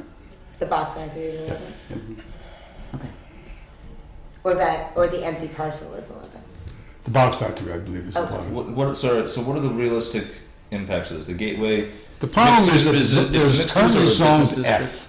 Right. Flood district. Well, you have to go to the uses. And the uses include farm, golf course, recreational facilities, cultural facilities. No box factories or houses, though. I don't None. None. So it's all what's that? Not pre-existing, non-conforming. Look at the size of the uses. lots. Yeah. I mean, Ariane, you know what size lot you live on. Look at the size of these Right. lots. You're not going to fit a cultural facility on here. Depends on Not how much gonna you fit a like farm. culture. Yeah, there's some culture. Well, the real The other thing is that we've got a real movement down in this area with having Water Street Market and along the rail trail, and an opportunity, if we expand that gateway district in, to develop these existing parcels to a more commercial use. Right now, the only use that's viable is the grandfathered use of the housing that exists. And it can't be changed because you can't add to a non-conforming use. So what's the rest of basically the what we planning have board there, think? What's the rest of the planning board think about the idea? get thee to the village board and get this changed. Get the.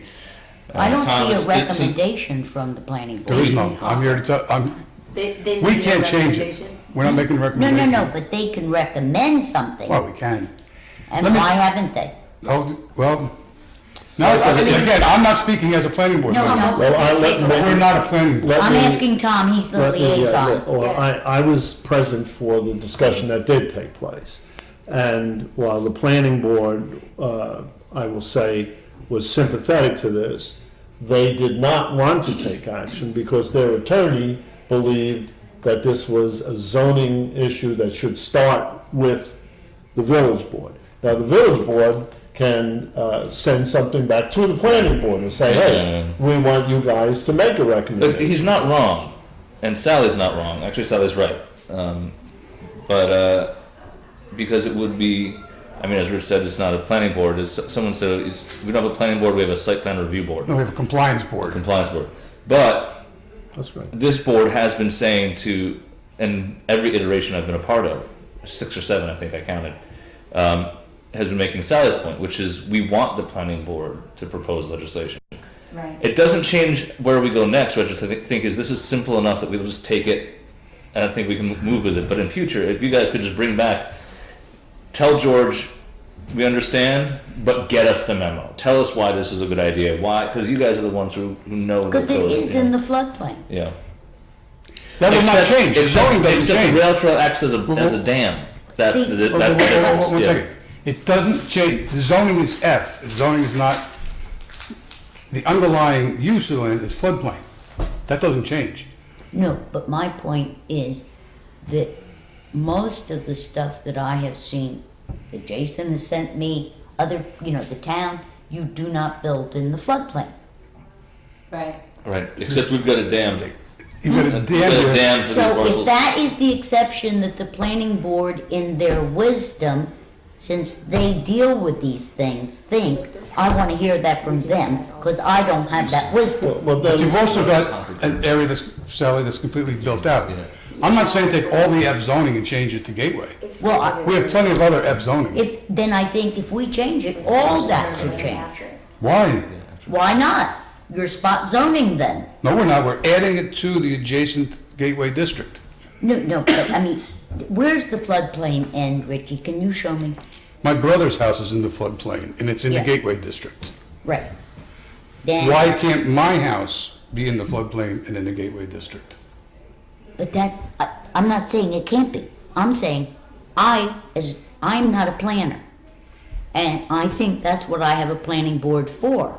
And if the planning board can't make a recommendation to me with the appropriate backup data that justifies what you're saying, make it a part of the gateway, I'm certainly not in a position to make that decision. I want to be clear.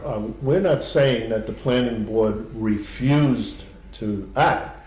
What we're saying is that on advice of their attorney, we were asked to bring this to this body first. Why? Because he believed that it was a zoning action that required consideration and action by this board. But And then if this board wants to do something and in advance of that wants to get input from the planning board, we can direct the planning board to give us input. I'm going to move to direct the planning board to give me a recommendation. Second. Any discussion? One question. Wait, Is the can we planning finish that board? motion first? Yeah, is the planning board meeting next Tuesday? Yes. Yes. Then this is fine, and And I'll ask that it be on the On the December next- 11th agenda. And there's not an absolute rush to this. All in favor? Aye.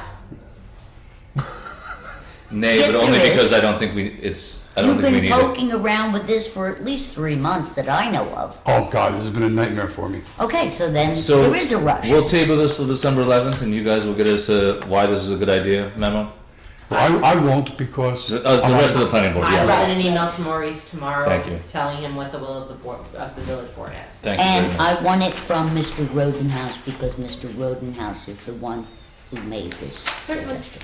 Of course, you also have to realize that the planning board doesn't have a planner to work with, and the planning We're board working on doesn't that. Mm-hmm. have a building inspector to work with.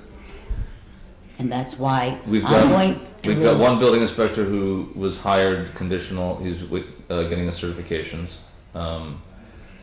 And the planner, we've gotten several applications and the interviews are starting, I believe, next week. So hopefully the next few weeks we'll have a suitable candidate. Jason, Though Sally has a proposal to not have the position at all. It's no, not on the no, agenda. that's not what my proposal is.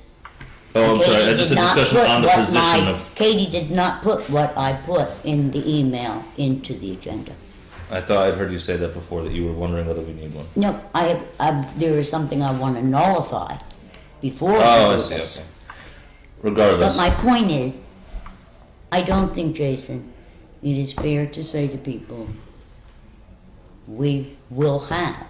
This is an issue for Mr. Steffens that has been floating around for a long time. Kurt was trying to help him with it, and I don't think that people should be jerked around. I think Mr. I'm not jerking Rodenhouse, anyone just a around. minute, excuse me, and Mr. Rodenhouse is available. He has the legal background in land use. He can make an appropriate recommendation to this board. Sure. Well, that's what he did do. He said, You guys take care of it. No, no. No, no. We want no. more. That's not what he did. He said, I'm not gonna speak on this, dump it over on the village board, the All village. right. Okay. So we're I looking think- at December 11th to Yeah. move next step? Okay, great. Good. Long room, Thanks, long walk. Rich. I appreciate it. I'm gonna suggest we take a 5-minute break. Yeah, it's about that time. Do you want these? Perfect time. And Katie, we need a new battery in the clock. If it's gonna guard it, sure. Already ate my little something up. We're gonna talk about that too. I'll move to adopt the bills and claims except for item 1. I mean, I'm sorry, consent agenda except for item 1. Yeah, except for item 1. Yes, is there a second? Second. All in I favor? would request that there be a correction. It is not a daycare. Huguenot Street Nursery. Okay. Nursery It is school. not a daycare. Okay. Please. It's running out, but just.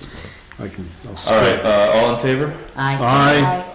I think this might work. I'll move to adopt bills and claims pending Rebecca's, or the deputy mayor's approval. That way anything she signs goes out, anything she pulls goes to the next meeting.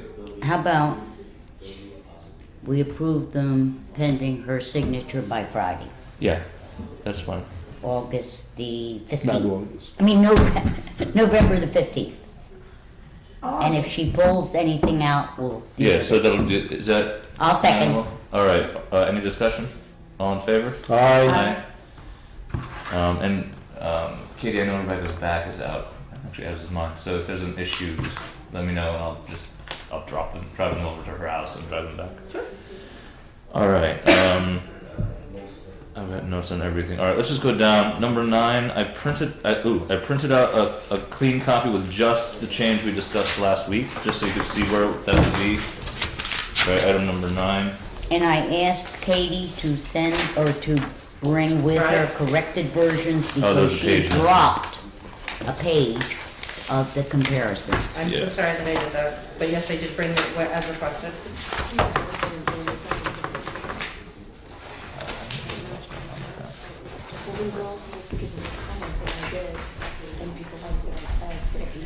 So sorry about that. I didn't need one, but other people do. What I would, Let's talk about Jason, why don't we take this? Hold on one second. Let me, because this one might be. Wait, where's the? Is the other one in here, Katie? I have yours. Housing standards. Why do I? Oh, I'm sorry. I'm slow today, and it's not in red. Yes, Mine is. Hold on. because I'd sent you the clean copy with just the red changes, and I'd asked that be in the agenda in color so you can see it. It is. It is. It was Mine colored, is not. Katie. It is colored. Yeah, mine. Oh, yours is. Just mine is not. Oh no, there. Oh, it is. It is. I'm sorry. I thought I changed the definition, but no. All right. So this was the one thing we discussed last time, and Right. I put it where I thought made sense. And did I understand, Ariana and Sally, your point? Well, I just want to make sure because I don't think I disagreed with it. G? Yeah, looking at C and G, those are the two things that were brought up. Mostly G. Okay, C is fine with me, but G, I would have put it in a different place. Yeah, that's why I was. I thought we were going to put it under what you call And s- 12911 failure to register. And that is not only, I mean, it Oh, I belongs see. Yeah. in two places really, if we go with what you have. Because let me because I looked at both, and I put it under 129-8 because it just seemed to fit better under the requirements to register Well, that's rather true. than the penalty for it. You know, because this is failure to register. I guess it could go in both places, but or maybe failure to register should just be a subsection under registration. That's requirements. what I was gonna suggest. Move the is that whole you thing move over 125, into a new 911, Item E or something. and as an E. Does that make sense to everyone else? Or am I missing? It makes sense to me. It does, I think it does make sense, I'm just confused as to where exactly. Yeah, what I was thinking is this, because it makes. So- Under, okay. See, I got see, 129, this is what you guys were saying, and it makes sense Right. to put it here, but it also would fit Uses here. revision is clear. So that way, I don't we know. can take this whole I don't section see and it put it under somewhere. new E. Right. you know, Yeah. D, This is E. his proposed revision, and he And put it's just, it could be just you know, organized if editing, it's thing, lacking, not a then you legal just thing. Sounds don't, good to me. can't rent it. But he's gonna, and this will make it clear, if he moves 129.11 And and makes makes that, it E under so it would 129.8. be E, and then 1, 2, 3, 4, 5. Yep, all this whole Right, thing. yeah, so that way goes- because it does, there is some kind of duplication of concept in the two sections. Right. Alright, so I'll move that to E, and Okay. add that to the list. All right, Alright, and I know we only got to one of several concerns. I know a lot of these, the things that are marked in the comparison are, some of it's mixed more in another language, place. like better Yeah. grammar and things like that than Yeah. a lot of serious substantive law, Mm-hmm. so. Alright, so I guess maybe if you wouldn't mind, we can go through page one like we did with the other law and just one by one, knock them down. So nothing on page one of the comparison. Nothing on 2 now that we. Yeah, because this is, I figured this would just make it clear, having a clean copy, so. All right, Alright, so, hold on, let me put this in the right pile. displaced tenant now. Now it makes stays sense in. and we keep, All right, now we're on to the third page. which is, Okay. because this is where it gets confusing, because 129.7. Real side by side. it's not a real side-by-side anymore. Mm-mm. And what was the blue was, yeah, that's it, blue is different language, but not really different in intent. Not a Well, you have a D substantive and E. change. You have D and E that we don't have. Yeah, that's what I mean, it's gonna be a little tangled, so I think Yeah. we'll take this one slow. I would ask though, So we're comparing registration, or it's the same section, 129-7 in both. no, let's go back to 129.7. Yeah, That's that's what what he That's what said. he just said. Registration and inspection required. I would like us to add that except for specialized purposes as defined under rental property. That's very important. Let me read the That's on whole the right-hand paragraph side. here. Any property used either in whole or in part to exchange for housing, is that? Mhm. that For either sounds- money or barter. Any property used, okay, to exchange for housing for either money or barter, and this is the change for people keeping notes at home, except for specialized. Purposes. Oh, I don't have purposes on mine. I got Well, no. that's because you've got to get the new copy. She dropped the whole page. I think what, Oh, right, do you have a? I another? have, there's a, Where? You only brought one? No, I got one. She gave me one. Okay, so we can check. But does this would not have colors? I guess we can follow along. if you want to take a 2-minute break, I can go No, right back and no, color. let's not do that. Because we can, no, Mine it's has the red same and okay, there we blue. go. It's the same Mine thing. has red. Yeah, there's not, I have the red and blue. Mm-hmm. this is still missing a page, Katie. I called Katie about, Okay. Yeah. Do you want to call a break for 2 seconds and I'll run ahead and get? Why don't we do that? No, because we can't keep going. and do something else while we're waiting. Is- Yeah, can we, the copy that she gave you, could you just photocopy that? Yep, I'll have it back in a few minutes. Oh, you know what? Here. I can make a color copy in my office. Okay. Or in the trustee's office. Yeah, I know how to use my printer though. Alright, I'll be right back. But who has a color copy of that one Tom has page? the perfect copy. Who? Tom, Tom what has Tom the has in perfect his copy. hand is. And I brought my own, so. I Okay, brought, so it's just this one. so you only Mind if I need, take the staple out? you need 2. Take the staple out, please. So are we in abeyance for the moment? We're Oh, not. this one, we're in advance. I was saying to Jason before about the peddling and soliciting law, you know, I sent Joe my comments and what I was thinking should be changed, and there's nothing different about what we have in front I of know, us. and you sent, but what I sure did, what but, we need to do is discuss. Tonight, we were supposed to discuss what we want in and what we don't want in. okay.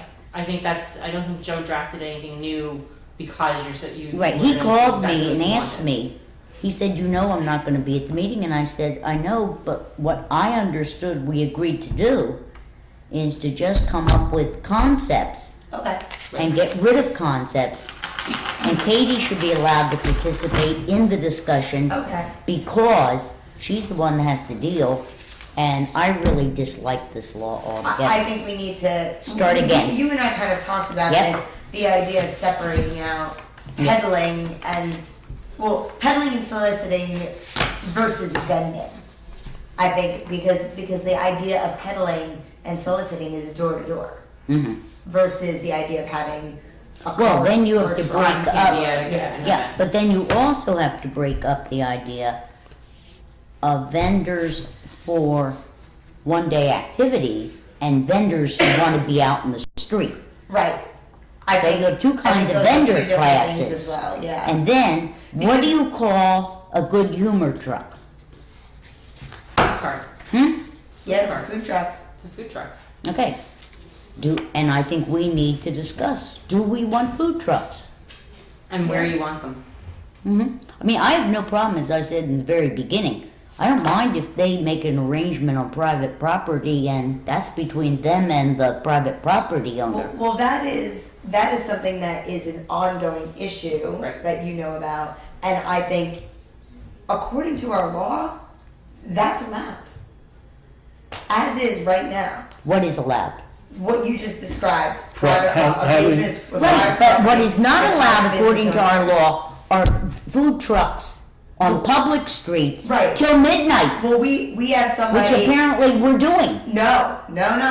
We have somebody who has private property permission from a number of private properties who we have held back from being on those private properties.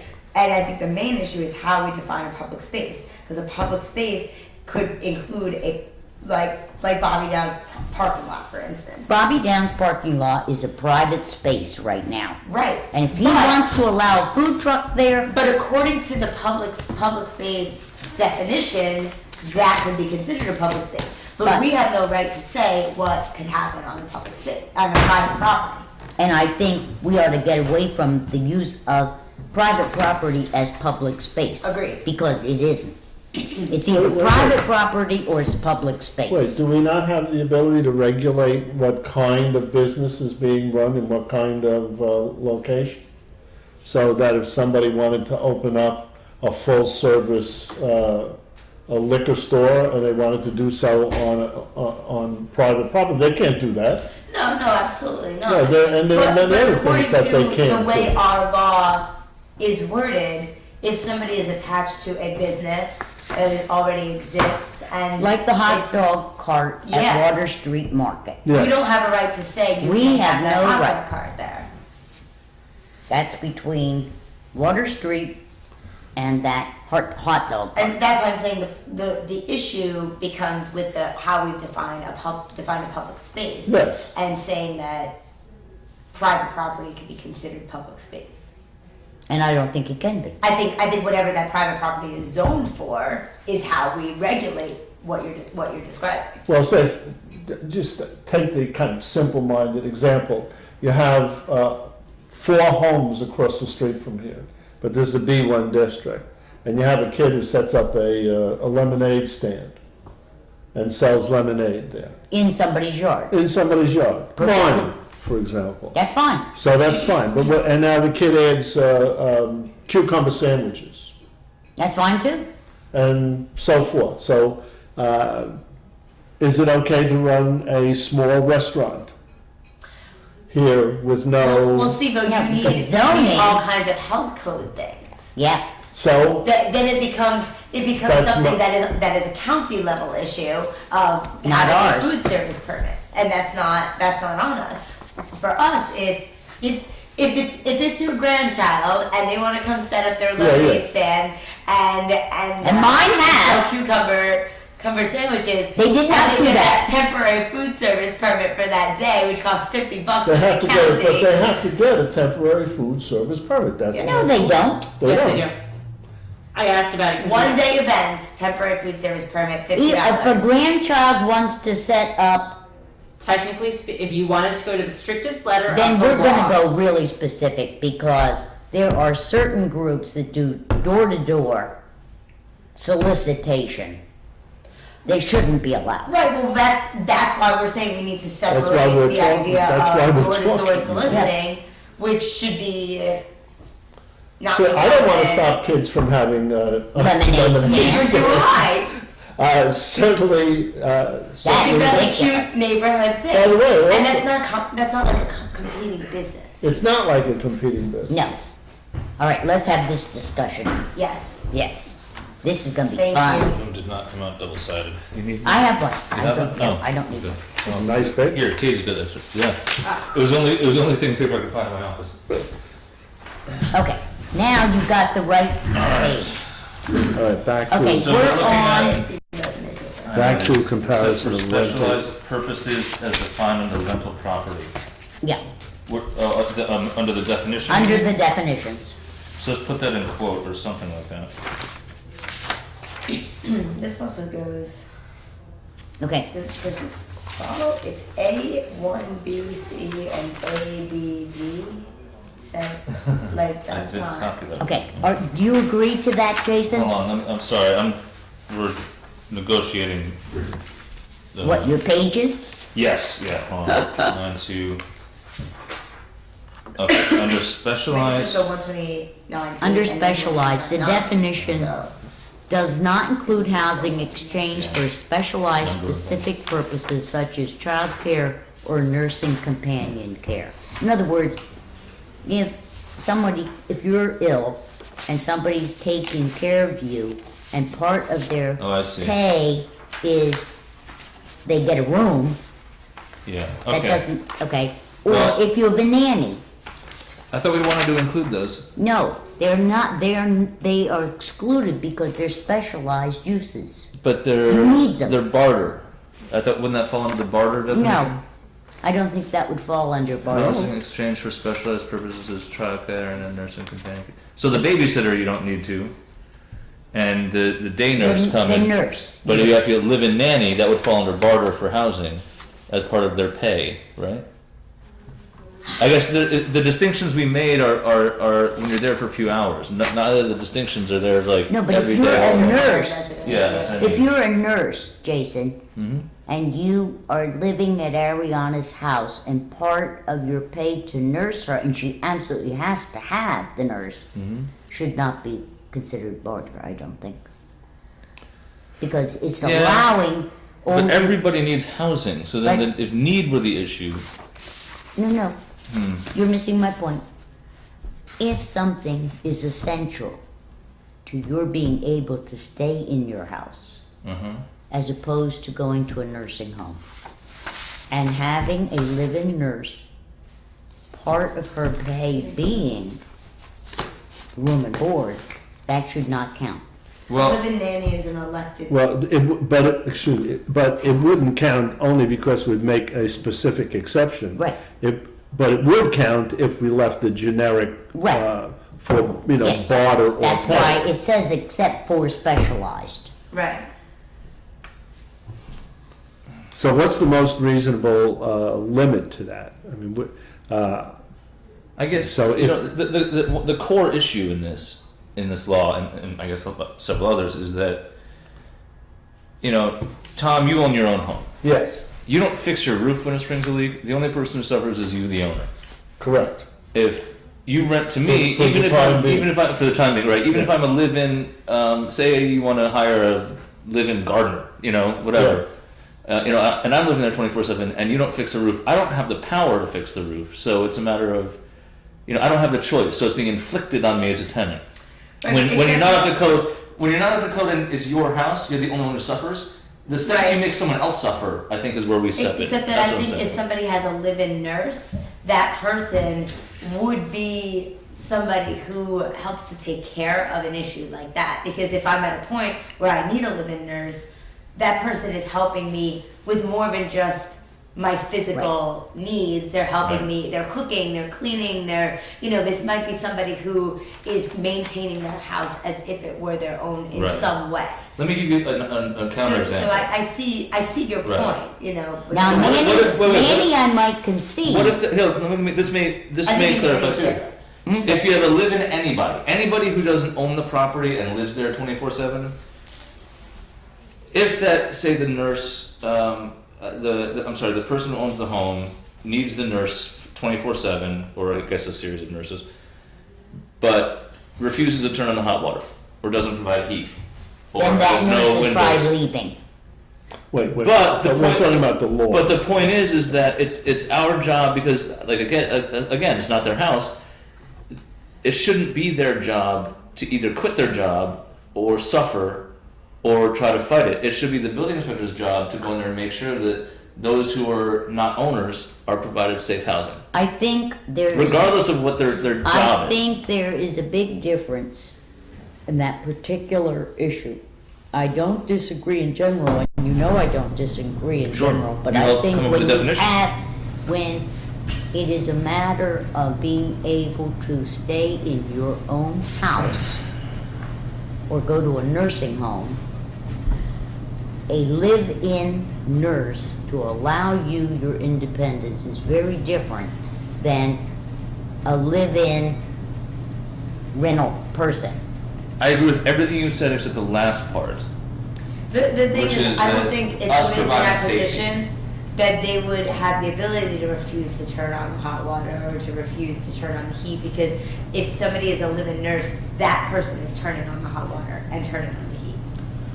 All right, so how do we assure that, though? Do we assure that by having never a know. building inspector inspect? And we have no way to get into your house to check unless we put it in the definition. We will never know. And it basically puts the onus on the tenant, and because it is a tenant, even if it's a specialized form of tenant, Can I just? to learn and understand the try- building codes. I agree that we have a problem and we need to solve it. We have a problem particularly in that we do not do any inspections on properties where it's owner occupied and people are paying rent. I agree. But I do not agree that we should try and beat this to death. Okay? We have an overall problem to solve. Let's try and solve that and not solve every specific dot Great, so and just I. agree with me and we'll move on. And I'm not going to agree with you, and I'm gonna vote no if we can't have some compromise here. Well, how about this? So we don't get too stuck, and I don't think we're gonna go through everything tonight, and I'm patient with this law, because it's a change. Would it make sense to mark this as kind of like an impasse, or do we want to vote on everything? Because there may be things in here that there's consensus on that we could change. Yeah. Just narrow All right. down the All right, the this number is of a- persons. Unless Tom and I mean, because I haven't heard much. I've heard back and forth from Tom and Ariana, but I haven't heard a lot of clear voices, except for mine and Sally's. So can we kind of table this red mark until and see what All right, we? that gets a big X, it's Yeah. not agreed on. Yeah, exactly. Not yet. We'll find something.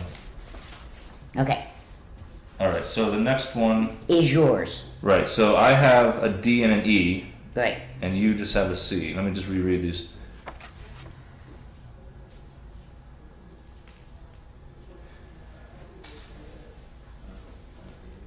So what's the We covered issue? this elsewhere. Oh, did you just move this somewhere else? Ours is elsewhere, yeah. Did you change the content or the where did you Well, move? where this? is Okay, it let and me why tell is you it where it moved sensible? to. Let's see, you got. This is property registered Right, okay. annual inspections and Ours is under 129.9. All registered rental properties must be inspected. Where we're gonna maybe And- not agree is you are charging a much higher fee than we are, and we have a mutually agreed inspection appointment. So we are in the same ballpark see. in different places. Please remember our discussions. Okay, so we're. let's see. So this does go from C. Why does mine go down to a D all of a sudden? A, B, C, D. No, but a lowercase d. I don't have a lowercase d. Am I looking at the wrong page? Maybe. Because it looks right to me. Jason, you want to take this? Well, I should have No, but look, that's exactly what he said, A, B, D. That's what I have also. A, B. On the right-hand side, 129.8 goes A, B, lowercase d. And it's the exact same thing. But we're not on that lowercase d. We're on. 129.8 and 129.9 are identical. Okay, the section we're talking about right now is your No. 129.7D. Oh, I'm sorry. Which It's is a D, look. in ours Section is seven. under 129.9.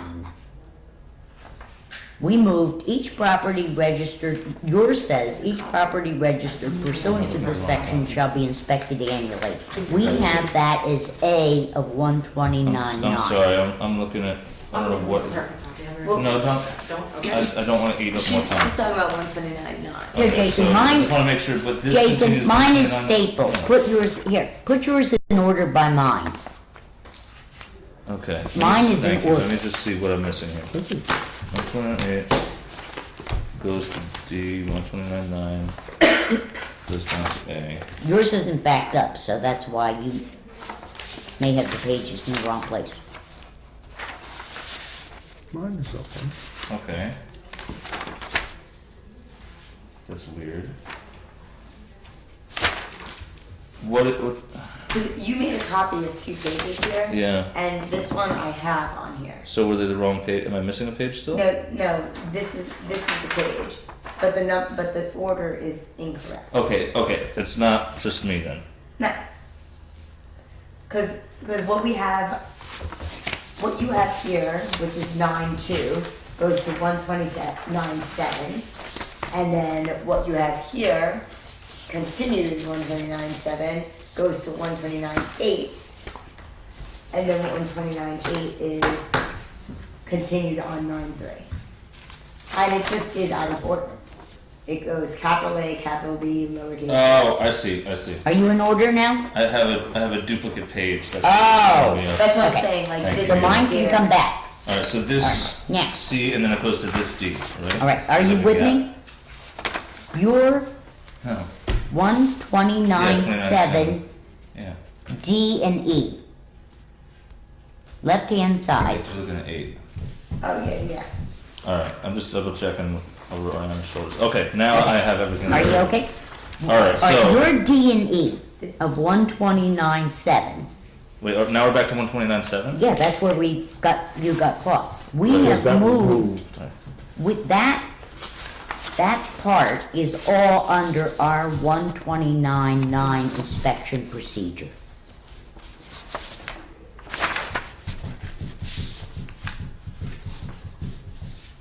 Okay? What I would, all right, one thing about the fees while I'm looking at this, I think we really need, I don't know how to create the calculation to get the dollar figure fees out of our code. Make it a formula, because all of these expenses should be paying for themselves. So our building department should actually be revenue neutral. But that's another Well, yeah, topic but for we another have day. to tell people what we're gonna charge them. It would be the for matter of, inspections. like, we'd have like a formula that the treasurer would fill out every budget year, how much things actually cost, and that's why things would go up. So you wanna put fees, well, Joe wanted to get rid of that Yeah.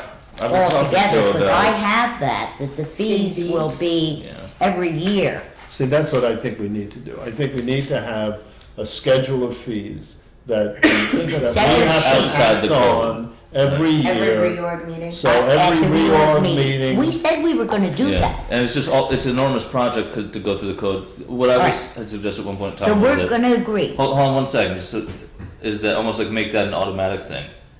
So, for example, all building and department expenses, including their proportion of our electric bills, of the time to plow the parking lot, everything can be added into the fees for the building department. So all we have to do is figure out what percentage of whatever, what percentage of our costs is there, and then divide it by the time it takes to do something, and so is that's- this not an action though? This is, I believe, not an action.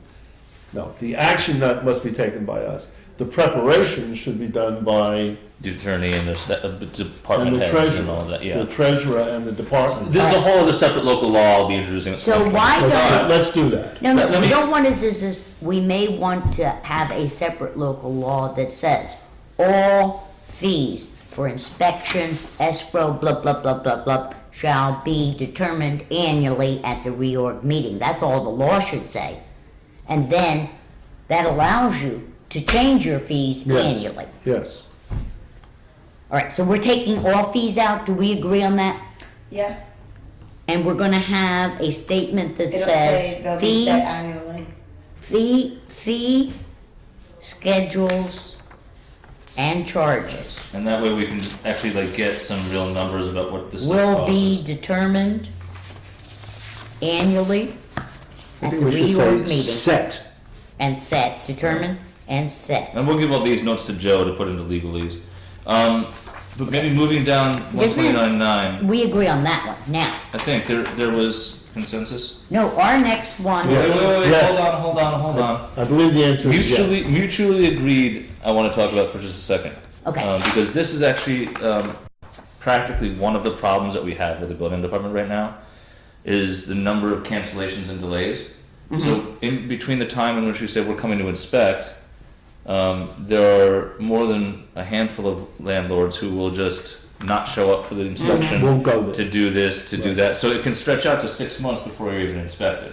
Right. So, I mean, that's why the mutually agreed, it should be just, we'll be there, and you have to show up in the state. I suggest that maybe that's why you're getting so many cancellations.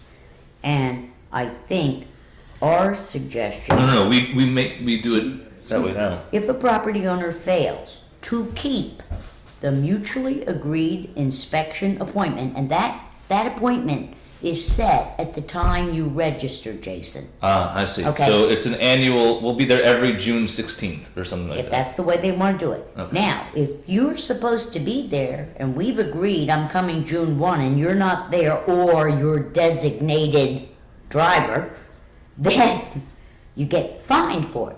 Yeah. Okay. $50. Annual and fixed. That, And the second failure, And if you do it twice, it's $100. yeah. right.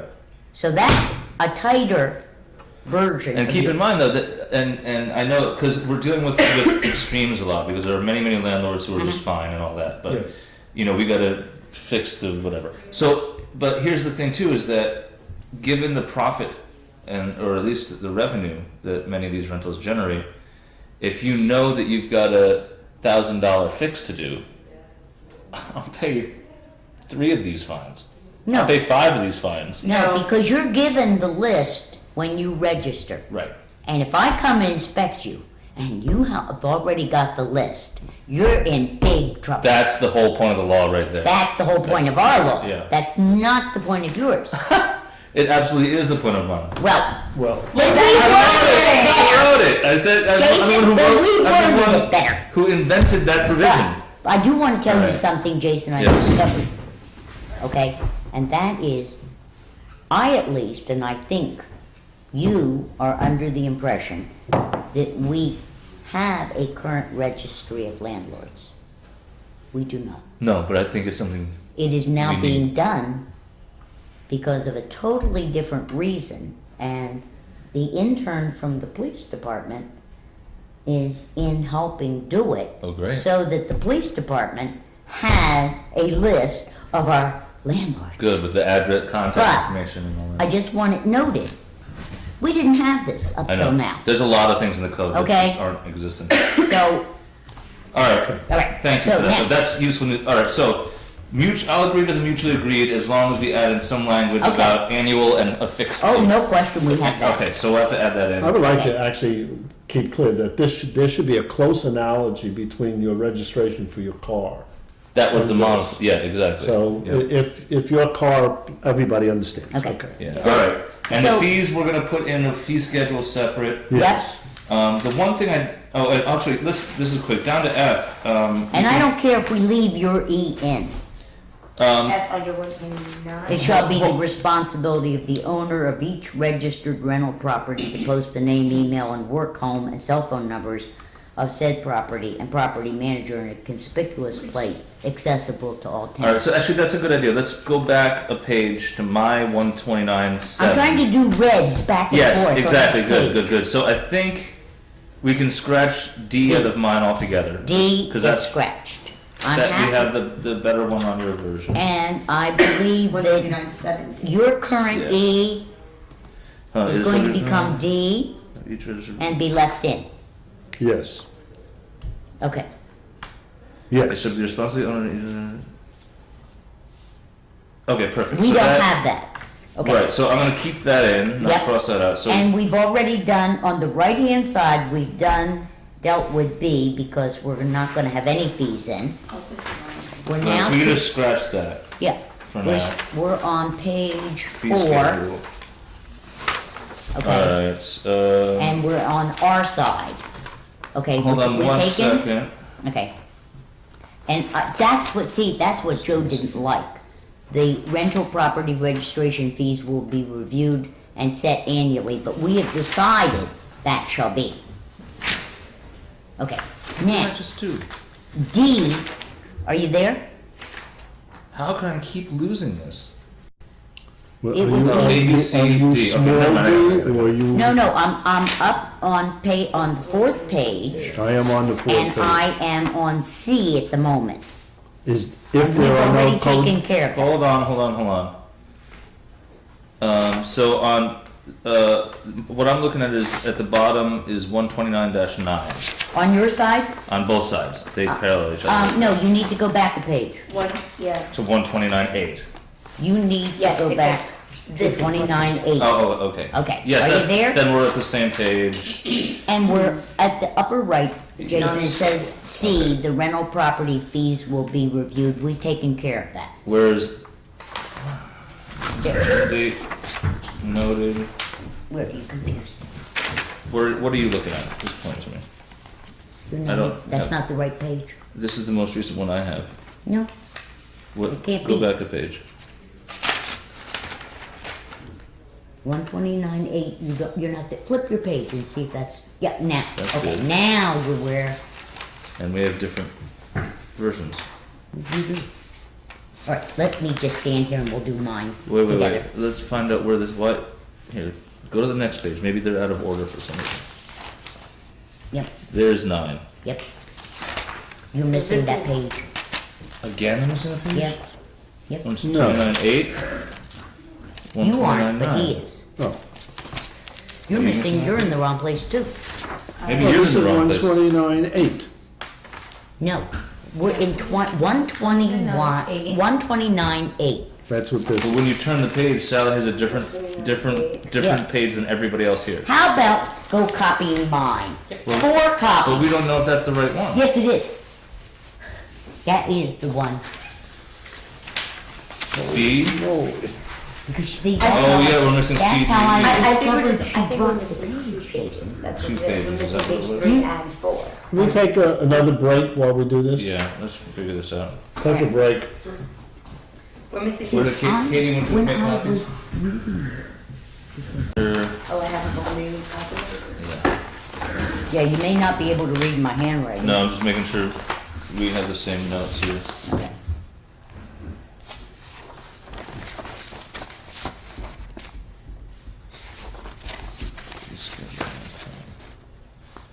Those are done.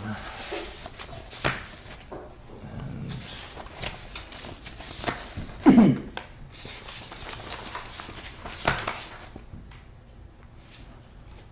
oh, you gotta be kidding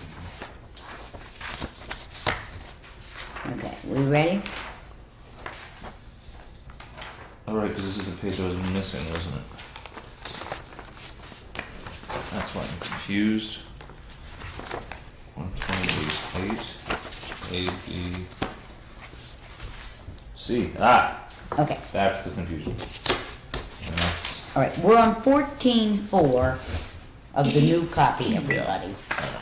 Page 14. Yeah, at the top, page 4. this Okay. Katie's, Sally's notes. The next comment is, we added at the time of registration. You don't have that. That's what's going to tell them that they will be given the copy of what they're gonna be inspected on. Is C, what's the yellow? I can't remember. Yellow means that Joe says It's redundant. it's redundant. Oh, okay, that But was, we that was taken me care of actually. that. I did that. Okay, So. on D, we began with at the time of registration. And That was the whole question we were talking about when we realized. What did I have? Where's, because this You is didn't- numbered differently. You never said that, when they would get the checklist. Okay, so we're good. We added under Okay, E. so that, but where would, all right, so keep add at time of registration. I agree with that. Okay. I thought I added We that. added under E a number 5, that we want to know how many intended occupants they're having. In other words, you've rented the room, okay, but you decide, My number 5 doesn't address that? no, Tenants Or or subtenants, how is that different than occupants? see, we're not interested in just the number of tenants, we're interested in the number of occupants What as if well. we changed my 5 to say something like tenants, subtenants, and or occupants? Because I know dwelling, I mean, does I it, think this makes it clearer, but I don't care, does, because yeah, I mean, if, if I go in, that way we add all 3, and it's that's fine. subtenants and or occupants. And because I know See, dwelling you're- unit is a term that in our code. You're That's gonna fine. combine 4 and 5 is what you're suggesting. I'm combining your 5 with my 5. No, but look, we have your Yes, your 4 5 and as 5. number 4. Your 4 and 5 are going to be my number 5. Right, That's okay. I'm fine with that. And we need intended, Where? yes. What are you looking at, Tom? the number of intended occupants. Yes, because when I rent the room, you should ask me, are you gonna have Because roommates, Sally? this is on the form. Yeah. Yeah. Okay. Okay, Number of then intended, I'll add this is intended. where you get the list. Number small c under 6. Yeah. Okay. Uh, So you get an attached all right, copy of hold on 1 second. I'm Okay. just trying to back myself through the process. Okay, The written form shall include the following information completed by them. Okay, this is what they fill out. An Yep. attached copy. Well, we haven't. Have we? No, they're just filling out the form now. no, you've gotten your form when you registered. Right, but this Now, is I'm the. coming to tell you, okay, Uh-huh. that I've inspected and I've told you what items are in need of remediation, and I'm setting a reinspection date with you. Okay? In other words, when I come and I inspect, if I have 10 items that are checked that need remediation, you are going to be told to remediate them, and when I am coming back to reinspect.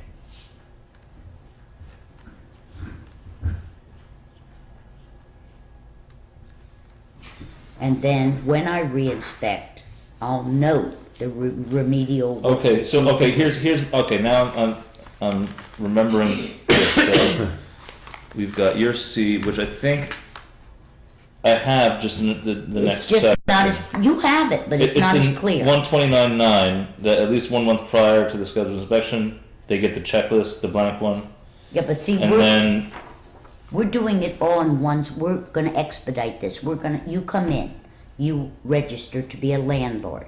yeah. I'm giving you, at the time you register, okay, or do it by mail, whichever, I'm giving you the list of what I'm going to inspect you Right, for. which I have under 129.9B. Right. You have 128. 6C. Ours is a little See. faster and cleaner because you don't have to come back, and I don't have to waste postage sending you. You're gonna get the list. When you register, you're gonna get the checklist. Right. See, So here's what I assumed how this would work in practice, and that's why it's coming back to me why I had the prior section 128 separate from 129 and put this here. Was what I was thinking was, Sally, you bought a house and you want to rent it. Yep. You come in and see Holly. Yep. She gives you the form, goes over it with you, fill it out. Now you've got a blank form. You go back to your property, go through it yourself, make sure it's all up and whatever, and then come back. That's why I had you coming back. Yeah, Was but- because you do an initial inspection and tell us you're ready to go. Right. Because before we give you the form, you may not know what's required of you. No, but that's right. Does But that make you see, sense? what we're doing. Does that is contradict what you're doing or not? We're combining registration and what I'm gonna look at all together. You are making them separate steps. Right. Or And just it's separate sections easier of the law. Yeah. if I'm gonna rent my house and I come and I register, okay? And at that point, when I register and I give all the information needed, you give me the list that the inspector's gonna look at right then and there. Yes, And then we set a date for when you're coming to inspect. right. Okay, so we have the same thing, except we've put it in a different place, in a, So it's More logical. editing rather than Right. concept. Now, the thing that you don't have, that we do, is D. The signature of the property owner or designee affirming that he and she was present, they received a copy of the inspection, and they understand the remediation required. Okay, so this is just for the first time you come in, yes? Yep. But not the subsequent, we're not giving them a month in the subsequent ones. Like Tom said, it's like DMV, you get pulled over, you get a ticket for your taillight. Yeah. Yeah. And we're saying we'll be back within 30 days to reinspect. Okay? Okay, So, that takes care of that. so, So, yeah, I have to think of that, because I have a couple other things up here that are in red on my side, but I don't know, it's because of the renumbering, it gets kind of tough to see what, to compare apples to apples. well, the one that we're really gonna have to discuss is your F, 129-8F. I'm sorry, this is what I was trying to fix the last time, so this And is, you have- I'm agreeing with you on this one, so. Okay, it needs to be fixed. It probably just needs to be deleted, because I added this to the new version. Yeah, okay. In my computer. So F goes out So because that would it's, be- F is gonna get fixed. It's, wait. Here, It's you gonna know- get fixed or deleted? it's gonna get revised, so here's Okay. what I have, actually, you have it. I had the clean copy with just the red lines, that had a line that added in, a clarification of this, You that mean it's not the one you six, just sent? yeah, that it's not Okay, 6 check marks Let me on the thing, it's, if we're there 5 times over That 6 was, months. it was like a. it's not G red line, in- Jason, on mine. Where's mine? Here, I've got it, and Can I see, just quickly? top 2 sheets are your new.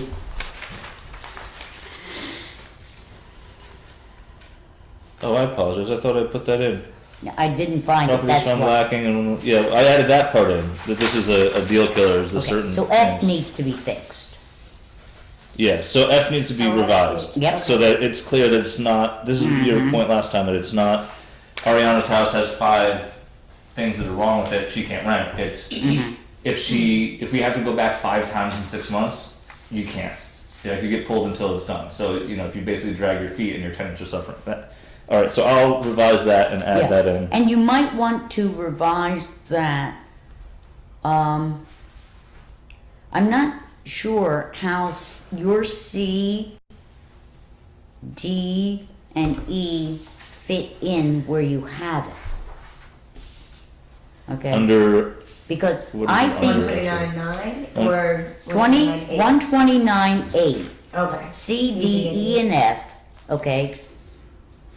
How that fits in, because we have, okay, once all the requirements of registration, inspection, application forms are completed, the building inspector or designee will sign and date the form affirming the property You know what? owner has satisfied all You're requirements right, for rental. and it's simple, C, D, I and E think- could just be moved down to inspection procedure, because it's not No, a I'm saying, registration requirement. I believe that we could, I think your C, D, E, I don't know about F, No, fit F has gotta be into changed. R7, our number 7, right across the way. Yeah. Once all requirements of the registration, inspection, application forms are completed, the building inspector will give you a license. That takes Let care me of talk to Joe about that one, All right, because I want to see that, oversimplifying that one, I want to make sure, not oversimplifying that, I want to make sure we don't oversimplify it and lead to okay. Now, problems. we've agreed on the inspection procedure, and now we're at Hold on. on yours. Can, We've taken care of that. by the way, can F be fixed simply by introducing the word separate or Yeah, a something. word like that? Yeah. Okay, but we're now on 14.6. Let's see, inspection procedure. What do we do with, because I've got a new one, mutually agreed we put. Make annual and fixed. I just Yeah, want to make sure I have all the right agreed, ones. mutually agreed inspection appointment, and we're fining them. And those fines have to stay in. Which fines? The administrative fee if you don't show up for your appointment. We had talked about setting them the fee schedule. I'm not sure in that particular, the overall fees, yes, but I think, Why do you have to mention what the fee is? Can't you just say, whatever the fee is, you'll have to pay it now? Yeah. okay, fee, okay. Because we'll have a fee schedule as part of this law that we'll adopt by resolution All right, before we get to public hearing. that sounds good. You know, because that's a whole legitimate other area of I discussion. agree. Inflation and, you know, all this kind of stuff. All right, so Now- 14.6, yes? Yeah. Now, your 129, F is the first red one. 9F, Yeah. okay? I don't agree with that at all. If a property is found lacking? If On the my side. completion of the inspection itself, the building inspector shall cite the property owner with an appearance ticket for any violation witnessed. I disagree with that. That's my getting pulled over metaphor. You have to tell me there are different reasons to be pulled over. I can have a light out, which is a very minor thing compared to weaving and driving while You intoxicated. get a ticket for both, and it's up to the judge to decide the fine. I- That's why I was. I'm gonna have a problem with that part because I think, You don't get a ticket for both, though. That's the thing. pardon? You don't get a ticket for both. Like Jason just said, you get a ticket for both, but you don't really get a ticket for both of those things. No. You might get a ticket for speeding. You might not get a ticket for speeding. It really But the depends headlight- I think you- that should be up to the judge and not the building No, inspector. the headlight, you get to have it, go to the garage, get it fixed. And, Right. and if you have it fixed and take it to the court, that's it. You're done. But if you get pulled over for weaving and But- driving while But intoxicated, that true. But think about There's what different think levels about of what you law. just said. The cop will give you until you get to the judge to say your inspection's out, right? If no, bring you it- don't go to the judge. No. With the That kind of headlight. thing. Yeah, if you have a headlight out, the officer will say to you, "Get it fixed." And Then take the this next- to the court. and take it to the court. Well, the court clerk, you don't take it to the judge. Okay, so I think this is either gonna have to be expanded Well, here's or deleted. I think that the they expansion can may be better, more it subtle. could just be more detailed. Yeah. Well, yeah, because what we do, we want to maintain the analogy with, driving violation. And we don't want to drag things out Right. to orders of remedy after orders of Right. remedy to fix things. Yeah, but there is a big difference between your grass being a little high Well, so it may be that the word and lead any, paint falling off a window. it may be Yeah. that the word any is the issue. I mean, how do we deal with very, very minor violations? Well, here's the thing: is and that almost all of the what we would call minor violations are, and here's one of the. It was strange because the checklist that I wrote for the building department when I went through the property maintenance, the state code and the village code, it's state law that you can't have your gutters clogged. I mean, I don't think that's a good use of the legislature's time necessarily, but it's state law, and it's state law that we enforce that law. So that's why I was trying to be complete. And so, how then do you get into the sticky area of telling the staff who are legally bound to enforce even the minor ones that they should turn a blind eye or because then the quality of life things get into play and the neighbors not mowing No, their I think lawn. they still have how to- do you You still navigate Well, that? I think we need to get rid of the mowing the lawn law to begin with. That's Wait. That aside. That aside. What we're talking about, we're using an analogy of the driver again. So you have somebody driving down the road, and there's a headlight out. They get stopped. They can get stopped.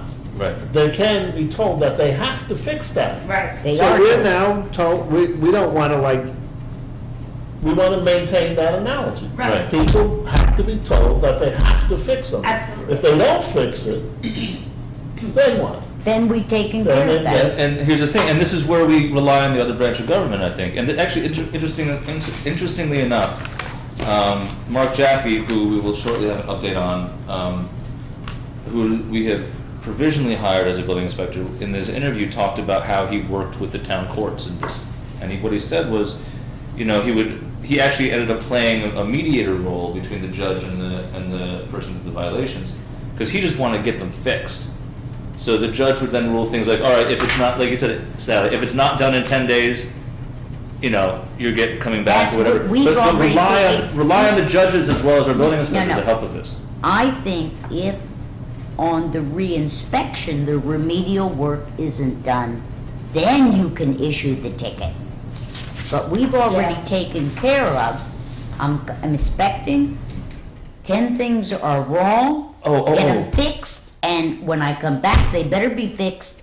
And if I come back and re-inspect, Jason, and they're not fixed, that's when you get the ticket. All right, so let's walk through this section of it then, for forest for trees thing. Okay, so here's why I like the way it's written, though I agree maybe it could be added some subtleties and whatnot. In general, you know, Tom goes and registers his rental. Before he can even get his license, he has to pass that inspection 100%. Yes, and we've said that. Right. All right. I'm being redundant on purpose. Okay. Now, 12 months later, no, I'm sorry, 11 months later, he gets a blank copy of that checklist again, the one he's already filled out, and all of his tenants get one. 30 days after that, we show up to inspect. So using Tom's driving metaphor, that's like the cops giving you a list of, you know, the driving rules every year and having you sign off on them, you know. So we're giving people actually 2 chances to fix it themselves, knowing that it was fixed 12 months ago. So if it's changed in 12 months, The equivalent is, I know I need to have my headlights working. If I'm a driver, this is something I already know. And That's the equivalent of the checklist. Because right. Okay, fair enough. You know the rules of the road. Yeah. Yes, exactly. In order to have your license to begin with, you already know. So the equivalent of the checklist is not the officer pulling me over and telling me that I have a headlight out. No, what I thought that equivalent was showing up for the inspection 12 months later. And if, you know, your doors are off the hinges, there's peeling paint, like you knew a year ago, we told you a month ago, again, we gave you a blank checklist. If you can't get your stuff together to meet the same standard you met 12 months ago, we're just going to give you an appearance ticket for court. No, we're not see, going to and deal that's with what I'm saying. 30 days to fix, 60 days to fix. You've known since the day you started renting what you need to do to be I a think, landlord. first of all... Is that, am I clear at least? Hold on. Let's go back. I give you the list. You should know the rules of the road, to keep going with our driver analogy. All right, but you decided to see if you could get away with the headlight. So you're stopped and you're told, get it fixed. If you get it fixed, nothing happens. You've gotten it fixed. The court has said fine, fine, fine. If But you bring your you ticket don't with you. get it fixed and you get stopped again, then you will get fined. And that's what Ariana and I are proposing. Yeah. That, okay, you know what you're supposed to do. I'm coming, I look, I find that you haven't done it all. I tell you, you've got to get it fixed, okay? And I come back and re-inspect and you haven't done it, that's when you should be ticketed. So I guess I'm just saying we agree- should tell them ahead of time, and you're saying we should tell them after we see it. You've told them ahead of time. Yeah. You've given them the list. Mm-hmm. You've come. They have tried to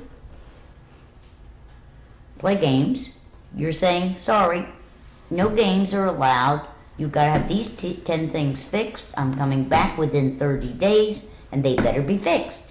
If they aren't fixed, then I would agree under our proposal of D to add an E, if not fixed, you get ticketed, or whatever you want to call it. Right. But we've already said that once all, see, you're not allowed to rent, Jason, in ours if you haven't met all the requirements. That's what I'm trying to be clear with. See, we've already taken care of that. It says, I'm coming to inspect you, you've got problems, I'll be back within 30 days to re-inspect you. Oh, you didn't do it? Sorry, you can't rent. You only, in our proposal, you only get the right to rent when things are fixed properly. Where is that? Because I only saw that in That's those 7, hot water. 12987 is ours. Yeah, that's the one What we discussed earlier. I right? think we need to do, Jason, is prioritize. If you want to do it your way, it can't just be 10 things on a checklist. I think the checklist is going to have to be prioritized. Well, let's table this So let's- discussion too, because yeah, this is a let's long hold- one. This I'll is- try to come up with new language, because I fundamentally disagree with that I'm last gonna statement put you made. fix. So that just may come down to a vote Yeah. of the board. All right. All right. Now, How much more of this do we have? 'Cause we're it's- already on 14.6. All right. Okay, So- we've taken care of your F already. So down to 2910? We're down to 14.7. Okay, we added, if you agreed to add Where the are we? lacking, RF. Are we on 14.6? We're on 14.6, 14.6. yeah. I'm looking at RF, we've taken care of that. Well, we haven't. We're tabling this comparison of that to my F. No, you added it in yours already, we just have it in a different. Oh, yeah. I'm sorry. Yeah. Okay, I was- so, and your F, we tabled, because you're gonna see how it melds into ours. Yes, and I want to talk to Joe and And you we'll wanna talk to Joe? talk about what's going on. Okay, now we're to your rental index, 14.7. Okay? 14.7, yeah. B. I'm not sure. We've already required it Right, this is in the law now. No. The black. in B. RB, the rental index shall include but not be limited to all information required of registered rental So property. you think just that We have covers all my of 2 and this. 3? We have, It covers Well- my 2 and 3. when you come to say you want to rent, and you fill out your registration, all the information is sought then. It's not additional information. Well, Now, if you want a 10-year history, that's fine with me. it's the violations. I was thinking you can come in and kind of vet your landlord. If somebody has 30 violations, someone has none, you might want to rent from one rather than the other. I don't know. That's what I was That's a thinking. question for Joe. I'm not sure how much, first of all, laws are statutes of Well, limitation. Joe vetted this entire law Well, Joe, on my end.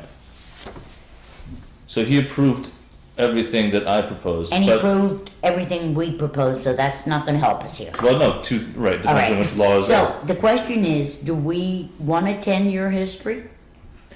That I'm kind of arbitrary.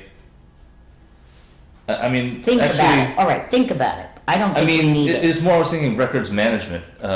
Even if we don't put numbers in, that information would get destroyed after 7 or 10 years anyway. most likely. Right.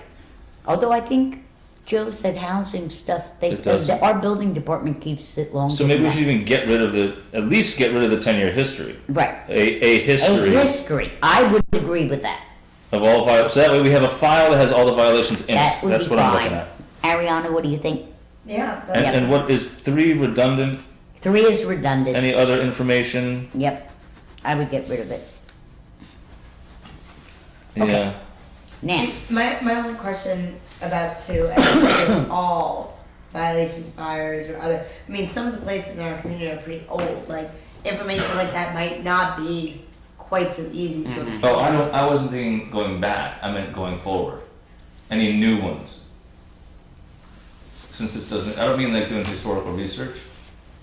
I mean, we can pull, whatever records we have available in the computer, we can just spit out and, do Alright. that. But I'm not looking I like, don't. Okay. I guess I don't feel like that's. how about just a record of all, of a history of violations? Yeah, I think a record probably is better. Just the word history made me feel thinking like back it to the has past, to yeah. apply. okay, A record, okay, is that all right? that's Yes. fine. Okay. Now, failure to register. Okay, here, I had a problem with your 2 phrases here. All known. Yes, because But this we would know, apply. we know that there are people renting who are not registered. But this also implies that this law does not apply to those who can stay No, off the that's radar. not what it says. Yeah, because it doesn't. All known property owners Okay, will I mean, receive. So, I mean, it's common sense that that's what happened in the real How world. about But it's a we funny make- phrase to put in. Okay. Because it means that the law doesn't apply to someone who Okay, let's doesn't just register. strike A altogether in our proposal and make B A. It does the same thing. And it's clear, Yeah, I think that's, okay? So we're getting rid of our A and making our B, A. and that takes care of Well, everything.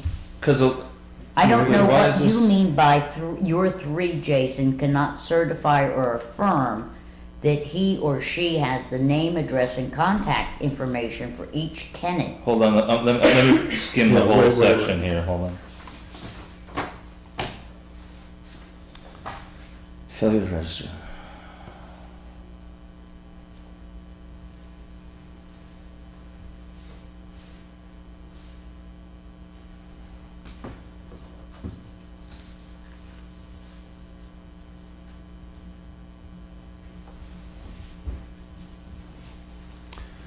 Basically means you gotta know who's living there, which is not always the case with absentee landlords.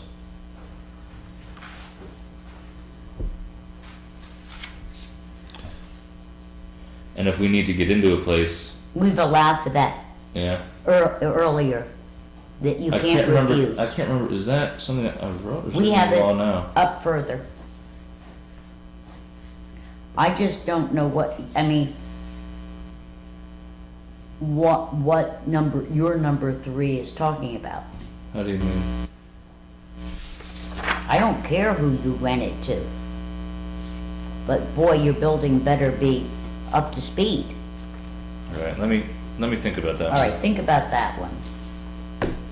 We take care of the fee thing, okay, our little, Yeah. Anything that the dollar sign. anything that's money. Okay, This is a trivial matter, but if we eliminate A from 129. We are. 11. We did. Then we don't want to make it B, we just want to eliminate the lettering. right, Or, but don't worry about that. okay, I've stopped worrying. It's not worrying. Because I honestly, anything in Oh, black, I see. anything in black text. Oh no, that was in mine. Black text is current law, I believe. No, it's not. That was a prior version. All right. 14.8, we're on 14.8, and we're in your temporary housing.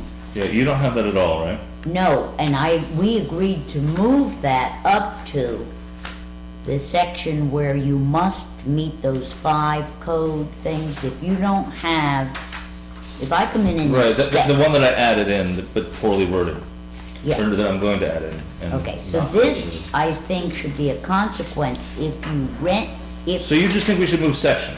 just a minute, if you rent and are not registered, or if you rent and you are in violation of one of the 5 things and you add, or there's 6, of, you have to have the fire alarm, you have to have the carbon monoxide. So it seems to me your temporary housing is appropriate under the following circumstances.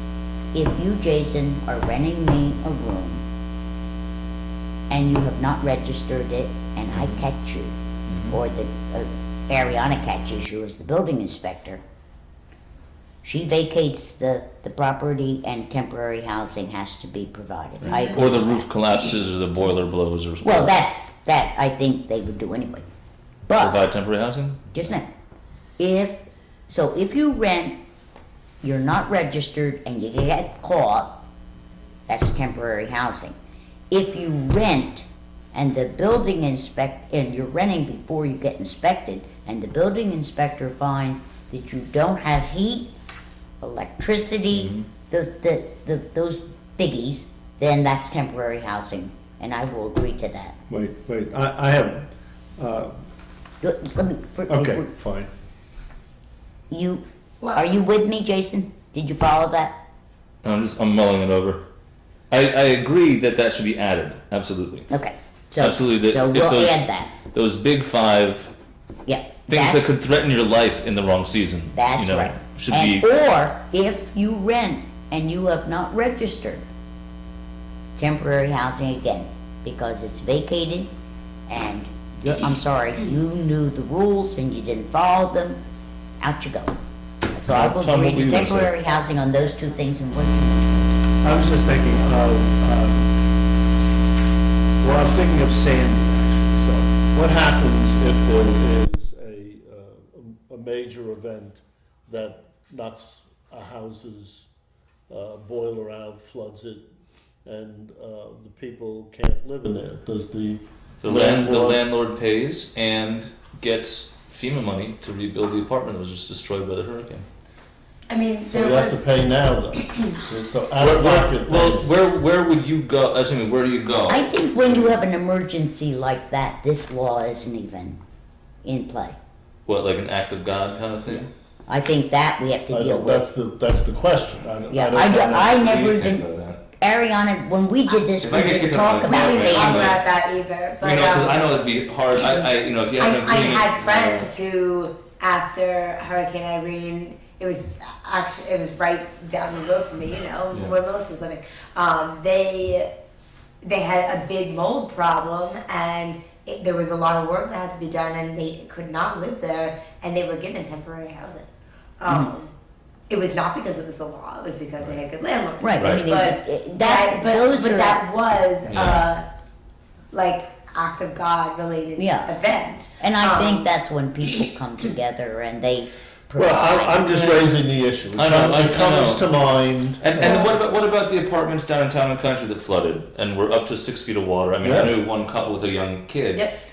You may not have a friend's couch to crash on necessarily, or you can't go to family because your job is here. I mean, how do you, and all of your stuff is gone. You have nothing. Well, look at what's going on in the Philippines, and I don't think No, a they have rental less- law would account for.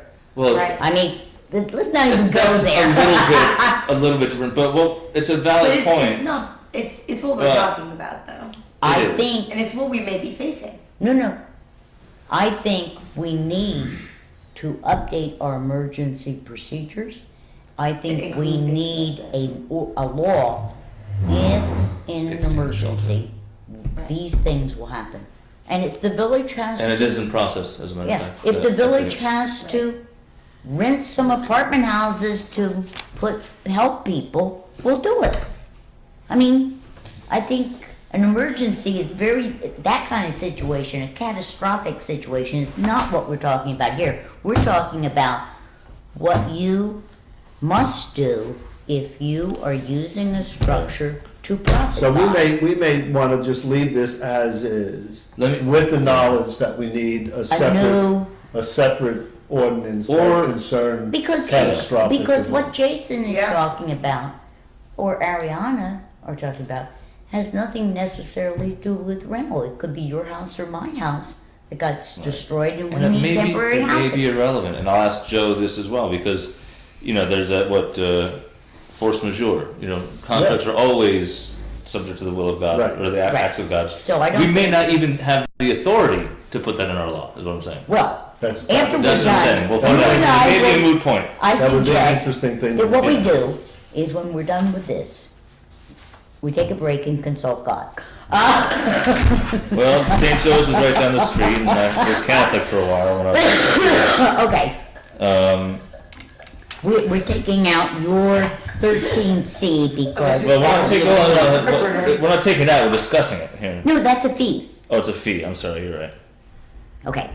We're just I don't figuring out have the a problem fee. with your D. Well, actually, we don't want to just take out C, you want to take out the reference to the money. Right. Yeah, right. it's the money, yeah. Yeah, we're talking about Okay. taking. We're gonna add in the It's formula. defined, or like, whatever. determined Yeah. at Right, the org. okay, fine. And D, I think Joe might have added in actually, because that doesn't sound like my writing.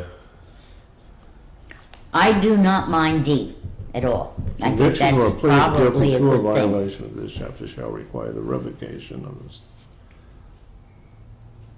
Okay. If you admit to doing it, you can't rent until you fix it. Right. All right. Yep, but I do also think, I don't understand what the difference, I mean, he has RB yellowed, saying it's redundant, you've got it in E, so I don't have a problem with your Yeah, that's E. why I highlighted it. No, he highlighted it because he thought it was redundant to our law, but I don't think it is. I think you have it in E, so why don't we do No, that's what I mean, it's redundant to my E. Yeah. Your B Why is the same as my don't E. we add RA to your, in place of your A, and make your A B. Let's not worry about the You numbering. put here. those, let's just put those two together.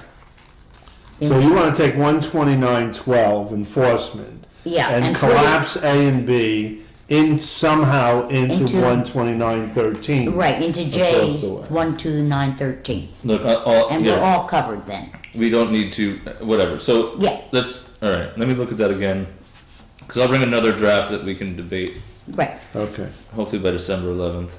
all right. Now, we have penalties and offenses, and you don't have that.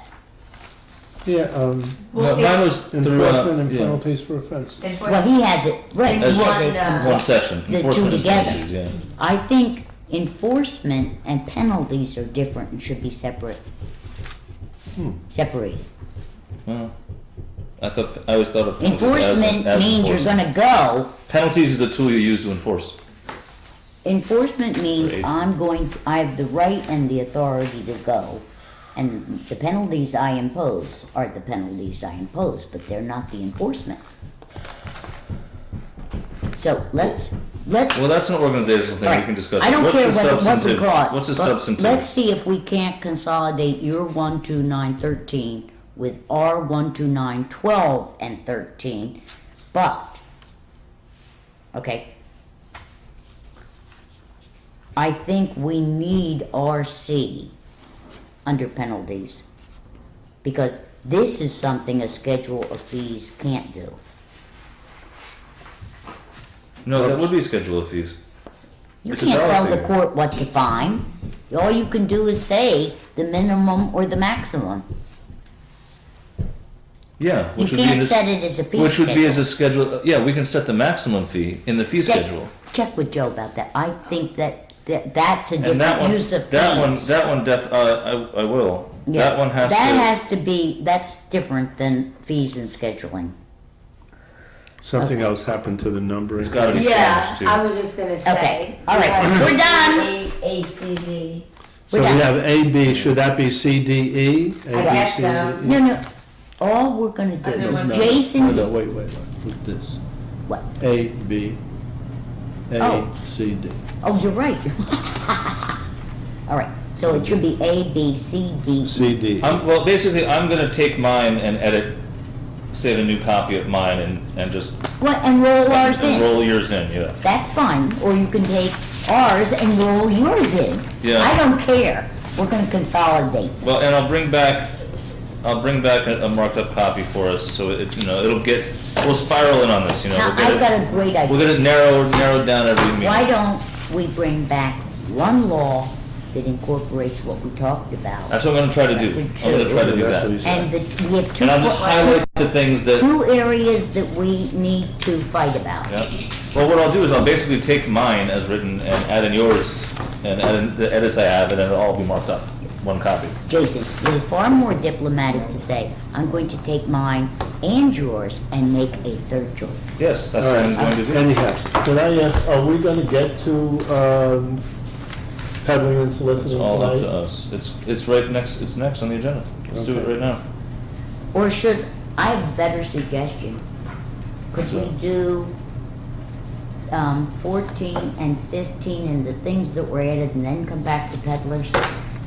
We've done short-term rentals. We keep putting on. We've done peddlers. 12. Yeah, we've been, the peddlers has been on the agenda for And- like 8 months. What is it that we need to do? We I were didn't see a going new to- law. What It we, wasn't a new law. No. The whole thing is we need to talk about what we we want to do. agreed at the last meeting to discuss the things we want in a law and things we don't want. But we also were supposed to have a memo from Joe on this, yes? No, that's what it we says on the said, we agenda. promised him we would send him a memo so he could rewrite the law So I with our ideas. I think I have some solid ideas about this, and it's And do been they based include on what you and I talked Yes. about? Then I'm happy So with- I was gonna say, can I meet with Joe and come up with a Please. proposal for all of us? Yeah, It's gonna as far as Thank I'm you. concerned. Okay, Thank you. it's gonna be 3 different laws.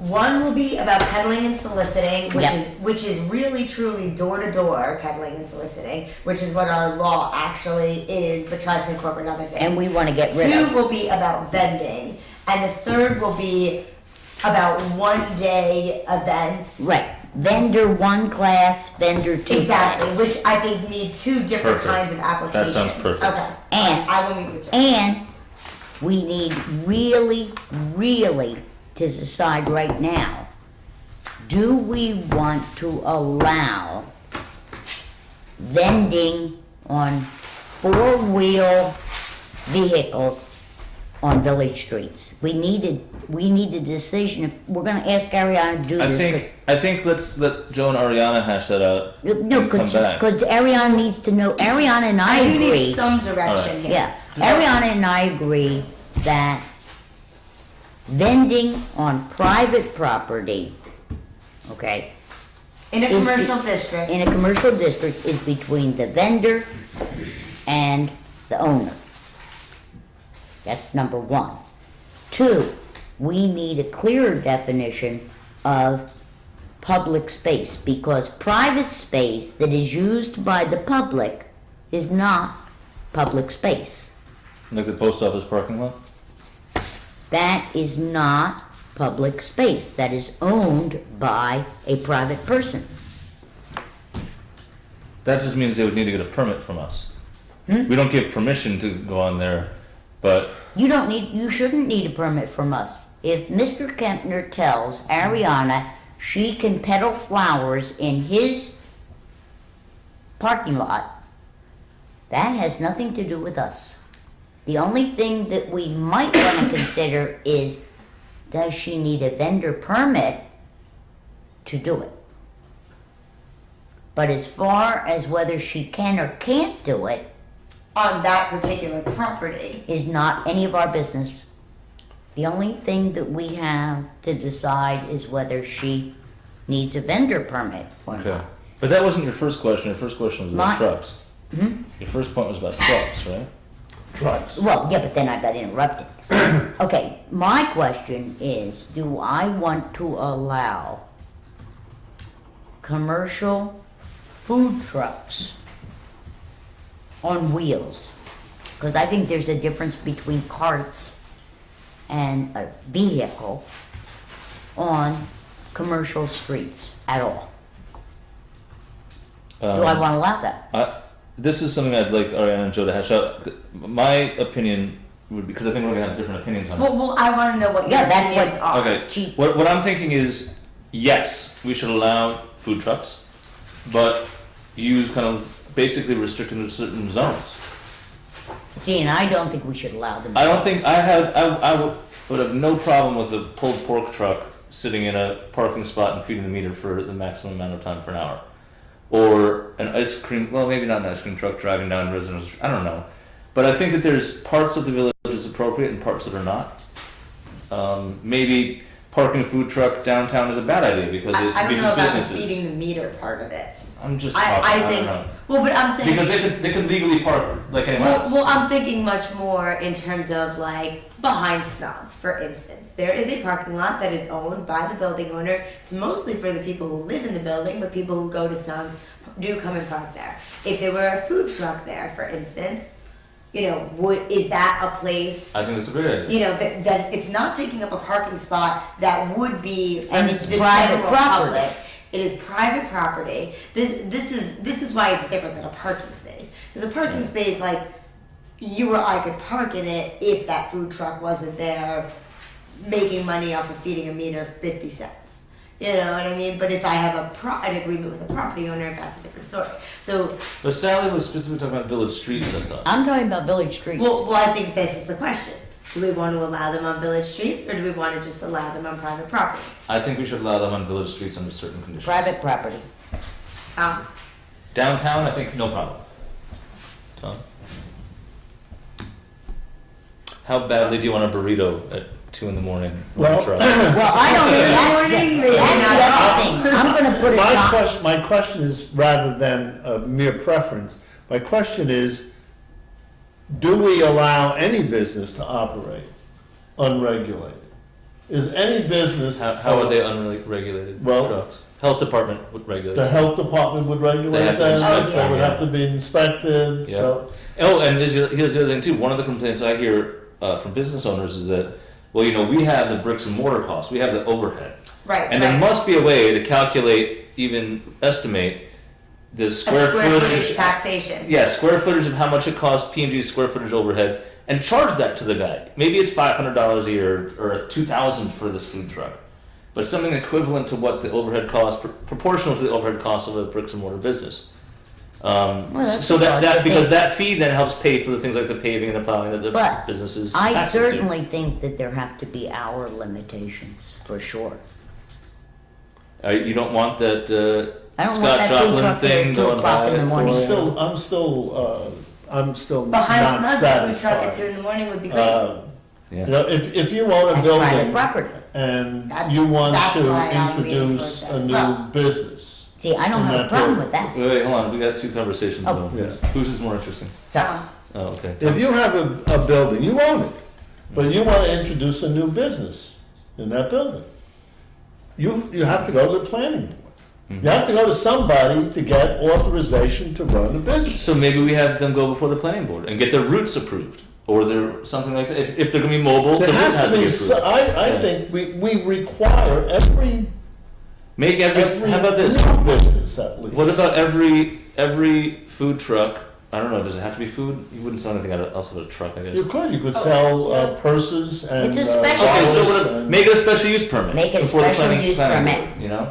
And So it's at least we only have a good- record of the And conditions. it's only good for a year, and the fee is heavy. And yeah, the fee is proportionate to what a brick and Then mortar business would be. I would be happy with that. You got all? I could live with that. As long as the fee is commensurate with what somebody With is the business. paying Yeah. for their square Yeah. footage. Yeah. And there's not a lot of square footage in a truck, but there's not a lot of profit in, as But opposed to a square his it's overhead is proportionate. nothing. It's got to be proportionate. I mean, the overhead to run a It's not truck. enough. But Okay, All right. but, So you got enough I'm information? but on public streets, That's we different. have to set, yes, see, that he's saying, it's different It's on. different on public streets. And that's And what the that's- special use permit is for. Maybe different sections, maybe not. I don't know. I tend to lean towards the private property portion of it I do because too. I think if there's an agreement with a property owner and you're not, then it's different. It's like there's some already existing space that a planning board can approve this business and this use for that space, and therefore we know it won't be a nuisance, for instance.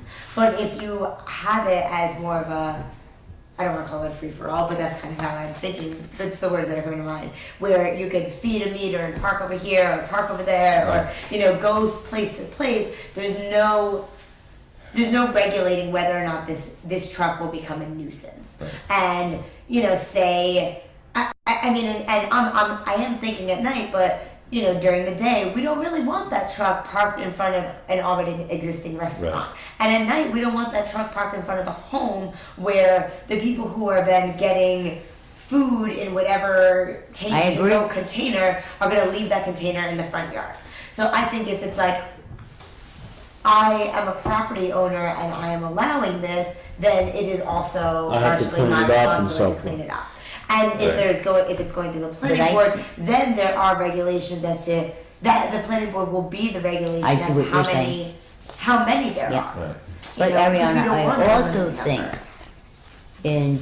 in Joe's definition of public space, That needs to change. he is wrong because people would argue, say, the bank lot was a public space. It is not a public It is space. not. It's for It is it's privately parking owned. for bank And goers and the employees library's only. parking lot And if it is doesn't meet not a code- public space. It Right. is the library's, Because and if you can be can't go towed sitting from there that selling space- food. Yeah.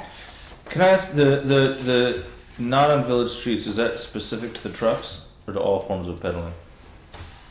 I'm thinking about when I lived on Church Street, the section between Main and Academy, that just no one goes down. And for every Sunday for a summer, there was this great flea market that the board had approved. So the whole street shut down, and there were just people selling I got some great paintbrushes and I mean just all sorts Well, of the stuff. farmer's see, I market think was that's in the so- library lot on a temporary basis. But I'm talking specifically an example of individual A free peddlers on a market. public street. But that's not. Would that fall under the event category? Yeah, I Okay. think that's different. It's like if I want to do like Sundays on church and move the farmer's market there every Sunday Right. or whatever over the summer, like, that's a different kind of thing. Okay. You would come and apply to us for an event permit. Right. And then they could get a 1-day permit for each of those events, Right. basically. Or you could set, we're gonna close this road on for 8 Sundays in the in the summer, and X is going to be the cost of the permit for the to Right. participate. Yeah. A permit for all 8 at once. Right, Yeah. exactly. Okay. If somebody comes and does something So it's like just that. trucks And on I those would- streets. That's a question, not vendors as a whole. Well, I think it's a question of vendors as a whole. If I have an ice cream cart that They're I'm all selling, vendors, yeah. they're not peddlers. I think we Right. ought to get rid of that term. Well, yeah. And I have I've been a soliciting. peddler the scene three- here since 1930. The 3 laws I have are door-to-door peddling and soliciting, vendors, and then 1-day permitted events. Yeah, okay. Hawkers isn't even a part of our language anymore. Right. People Nor don't know about it. Now, door-to-door salesmen let's are part of our talk about culture. door to door for a minute. Okay. Okay. I'm opposed to all door-to-door solicitation unless it is a not-for-profit I child. think that was already in. I said this, but this was not something that we discussed. So no door-to-door salesmen, No door-to-door. but NIPERG and political candidates. no problem. Questionable in my mind. Well, yes, political candidates are always questionable. Hmm? Politicians are always questionable. Right. But Well, I think we have a heck of a time limiting people going around doing free speech, even if Yeah, they're doing yeah. it from door to door. and nonprofits. You're too. trespassing on private property, so you can't argue You that. can walk up to somebody's door. You think you can, but the sidewalk is not a public space from the sidewalk up to your door, dear. But Tom It is is a private point. property. Political campaigns and nonprofits like NIPERG, I think, are exempt from the non-solicitation laws under free speech Let's rights. find out. I would be very surprised and disappointed So, to learn Who do otherwise. you Yes, want to but allow then to you do have to this? allow Jehovah's Doesn't want Witnesses to. anyone. Yes. With Sally, who do you Well, want to allow? Just he's- like the middle schoolers selling like the discount cards? Is that it? He's going to allow Jehovah's too, and all Oh, I want that to ban all kinds of religious solicitation.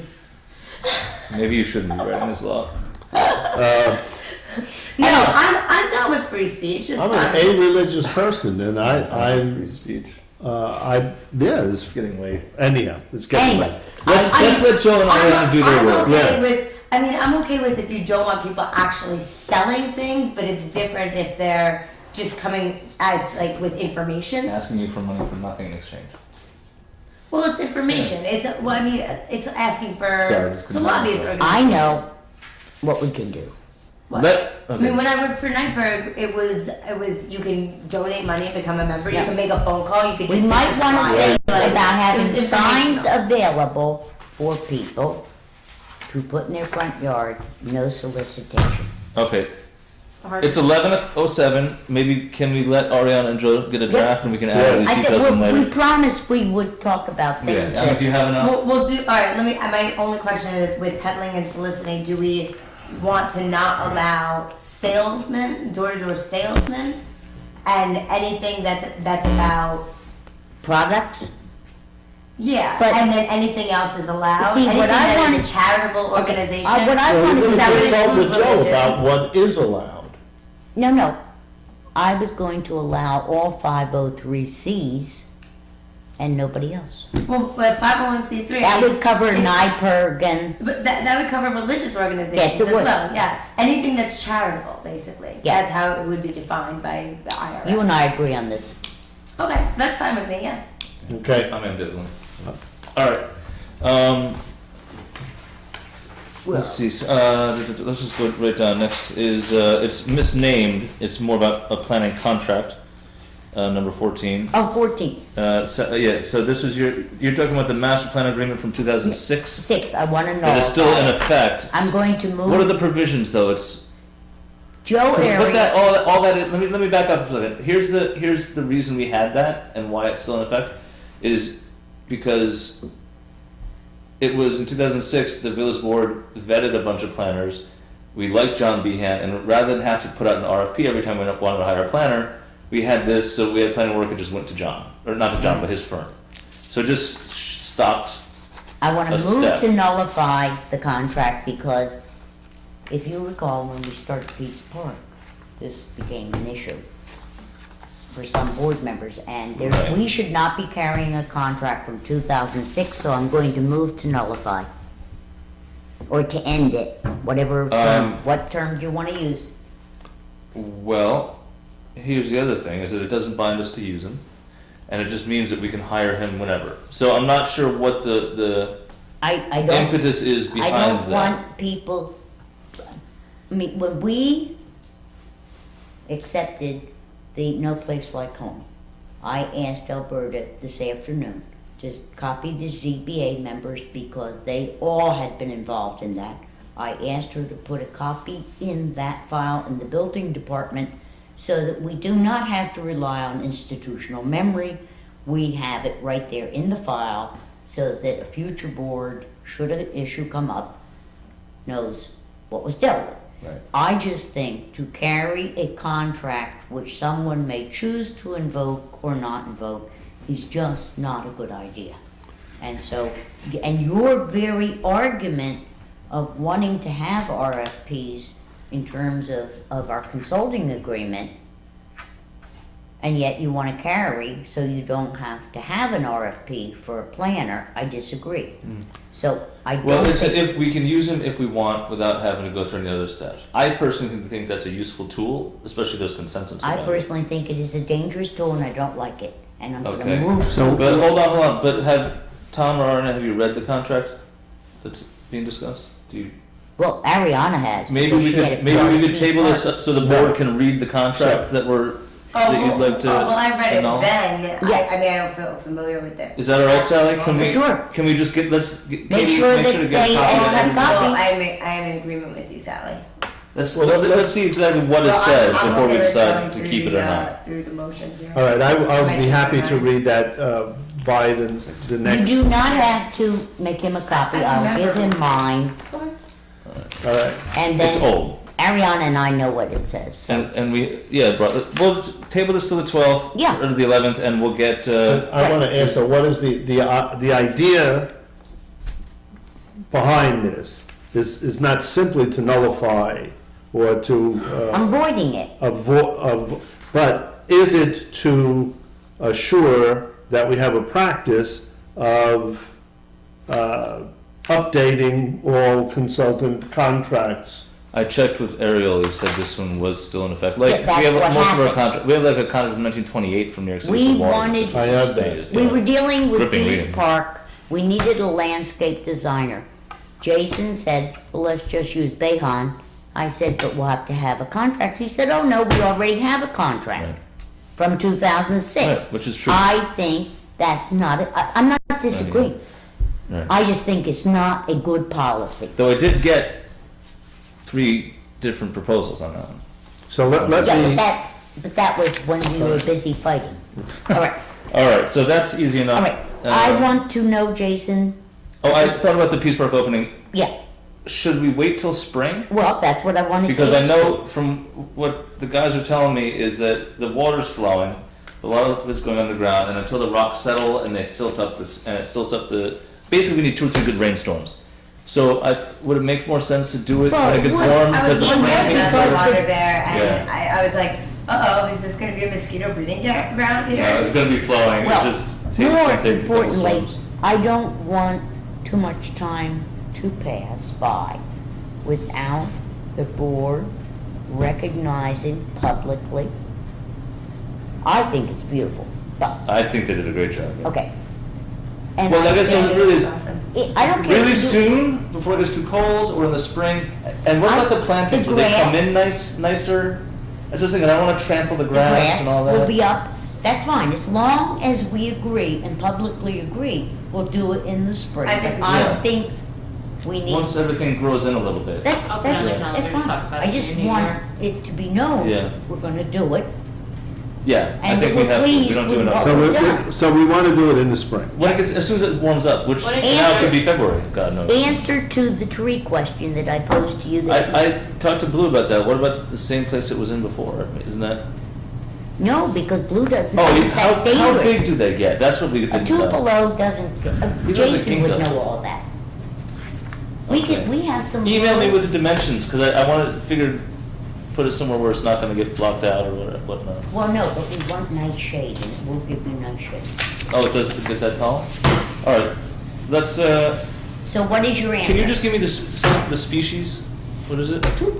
Let me Google a Tupelo and I'll see what how it looks Okay. like. And Well, then, what happened, board, is that we planted a cherry tree in Peace Park in memory of Jason's grandmother. great grandmother. Huh? Great. Great grandmother, 104. And that's right, it was your great grandmother. And then what happened was this past summer, a lawnmower slipped and the tree got chopped. The Shade Tree Commission with. Oh, and not only that, Artie in the mower slid down the hill and he got stuck on it. So he had to rock back and forth. It was terrible. It was, Well, let's not even go into the details. The fact is, the tree has not been replaced, and the Shade Tree Commission wants to place a replacement tree in Peace Park. Okay? Great. But we don't want to do it without Jason agreeing to it and Blue telling us where, because it cannot be on that hill again. yeah, let's get going down. Jason, it can't be on the hill. Oh, I'm listening. I'm just looking at Tupelo trees. All right, let's. I'll email you about that. All right, please Tomorrow, do, because yeah. it's got to go in, Gotta go or in it's soon. not going to survive the winter. All right, I'll figure that out tomorrow. I don't All right. have any work tomorrow. So. All right. All right. Now, quickly. I had this brilliant idea. Ariana knows about it. Hector thought of it too, but we had already thought of it. And that is, we are having a tremendous problem during the weekend of sandwich boards on sidewalks downtown. All right. Sandwich boards are not allowed in our current zoning law. But a lot of our businesses are on side streets, and they're the ones that are using them, like Augusta Chocolate, Krause's, Cerrucci's. Rhino Records. Okay, all those. I suggested, or would like to suggest, that we, the village, put sign poles up at intersections which will define, I thought of North Front Street, Church Street, and then North Front and North Chestnut Street. But we need to talk to the businesses to see if they will buy their signs. If they're willing to buy their signs, then we will go to DOT and get approval, because we have to ask them for the approval for the sign poles. Okay? Now, that's one possibility, which I prefer, because we'll either have to hire somebody on the weekend to enforce this law, or we should get rid of the law altogether. We have parking enforcement officers on the They weekends. can't. They're We not could building. grant- whatever. Okay. Yeah, I already checked on that, Jason. So, we've got a problem. So, Mike, So you're gonna meet with Julie at the DBA and see what the they think? win-win is that if you all agree that this is a concept worth pursuing, then I will go to the businesses that have the sandwich boards and say, dear business, we are willing to put a sign pole up pending DOT approval if you want to pay for a sign to be hung. So, it's up to the board. I'm perfectly I love happy this idea. seeing the concept, seeing how it flushes out. Okay, I'm not gonna waste my time doing it if the board doesn't agree that this is worth pursuing. No, And this is we're what it not looks gonna like. pursue it if the businesses don't want it, but then we will enforce the sandwich board law. Well, I'm Because it's certainly open to It's an your exploring insurance, this with right the now, business. the village is in a very precarious insurance position, because we have a We're law liable. that says you can't have them, someone trips over, guess who's gonna get sued? Because we haven't We're not enforced the law. enforcing it, yeah. So, I will be happy to pursue this if we all think it's a good idea. I think Pursue it. mean, you pursue it. Okay, Yeah. all right, thank you. All right. We have a letter from, well, it's not, no need for names, but request to reduce a water bill. As usual, There's no way to misreport a water meter because it's a mechanical thing that only moves when water flows through it. I haven't seen that, but It's in the I have it. interior. It yeah. was on the table, it wasn't Yeah. in the packet. I had it. Yeah. So we have a memo from Blue that says that there was double the water used. The constituent in question is saying that she can't pay the bill. I would like to offer her a payment plan because this is something I never want. I almost never want to do because one, if this person doesn't pay it, that means everyone else is paying for her water use. Mm-hmm. And two, And we just, it's a slippery slope. You know, if we give it to this person for this reason, why didn't you give it to this person? well, we just I denied think- Roddy. I know, and I think the payment plan is fine, even if it's a long one. You know, 2 years to pay it off or whatever. You think that's needed, Jason? I don't know what their economic hardship is, but they said they can't pay it on fixed income. Then It's I think your $700. You know, I think your solution is a good one. you know, it's $700 bill. You know, if we can spread this out, you know, I just don't. Over a year or My something? question is why? Why did it? honestly, leaking toilet. The toilet tank is running. That'll do it.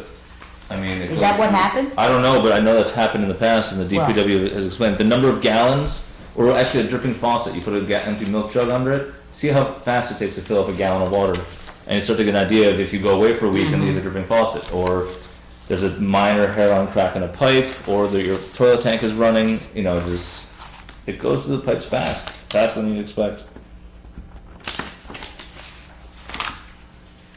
So, you know, see if we'll move, I'll move that we authorize the treasurer to, negotiate a payment plan with, Ms. Vett, And who are you gonna have to do it? the treasurer. Okay.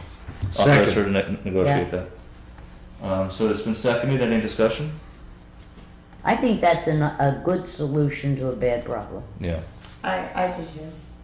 All right, so all in favor? Aye. Thank you. I have executive session, but, I have an update on street lighting, but I don't have any new information. I do, and the Okay. chief sent you an email, which, he said that you did not respond It's to. entirely possible. And, I have a meeting with students on campus and requested information from him. He got back to me, with the email that he had sent to you. And it would basically, there's no installation fee, we just pay for the light as it is. I spoke with Anita at You mean Central just the Hudson. electricity? Yep, exactly. They install it and then we just pay for the usage of it. And it's $149.24 per light per year. So if it's not. And where will they be Money, located? That's the big question, is how many lights do we want to install? Should we walk around one Well, night? Joe Snyder, I also met with Joe Snyder about this issue and just talking about how many lights and I think he has an idea. So I'm gonna get some more specifics from him. If we discuss this at town. See, down one this of way. my questions is, and I don't know the answer. If you lowered the lights on the pole, they're very high up right now. Right. If you lowered the actual fixture down and put that new kind of light bulb in that diffuses light, Oh, You so you know- don't lose the you know and you have a shield, LED? and you have a shield on it so that the light is going down. Well, see, I spoke with her about lighting options, but it wasn't lighting options in that regard. I think they have pretty standard. They have Cobra head lighting is what she called it. Is this Central Hudson? Central Hudson. And I asked her about lighting options, and the only options that she talked to me about were, well, there were two things. One is that she thought maybe we had old mercury vapor light bulbs. I think we do. But we do not. She looked into it already and got back to me. We have the newer sodium vapor, so they've all been upgraded, all of the lights on Platica Lab. Did she talk about lowering the actual fixture? Because I think that would make a difference, Ariana. I did not ask her about that part of it. But when I said, well, what are the lighting options? And she said, we could go, it's wattage that are the lighting options. So I don't know if I don't disagree with the higher wattage, but then we have to have the shields. Well, I don't know if we To force need a it down. higher wattage. I think we just need more lights. Well, no, because Higher wattage isn't that much more expensive, it was like No, 165 but you, for the 150 watt. if you versus can get 70 the same amount of light from 5 poles with a higher wattage and shields on, why have 15 poles with less wattage? Right.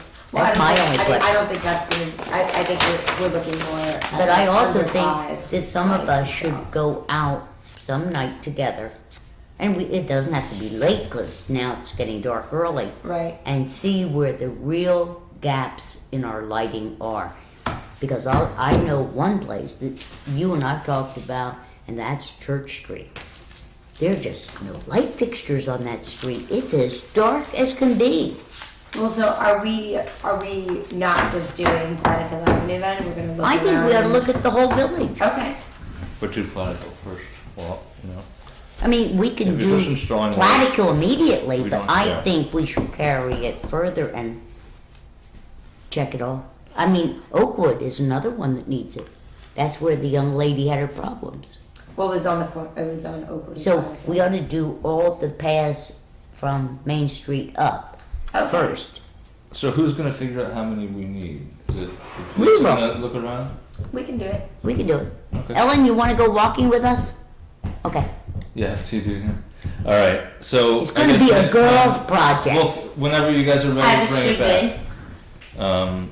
Whenever you guys are ready to bring it back, and unless there's anything I'm skipping. We'll have it for December 11th if you can make I'm a note making- that we're open to it then. You just want to update us about the building inspector and In the- executive session, yeah. Oh, you really want executive Yeah, I session? really need it. I'll move us to executive.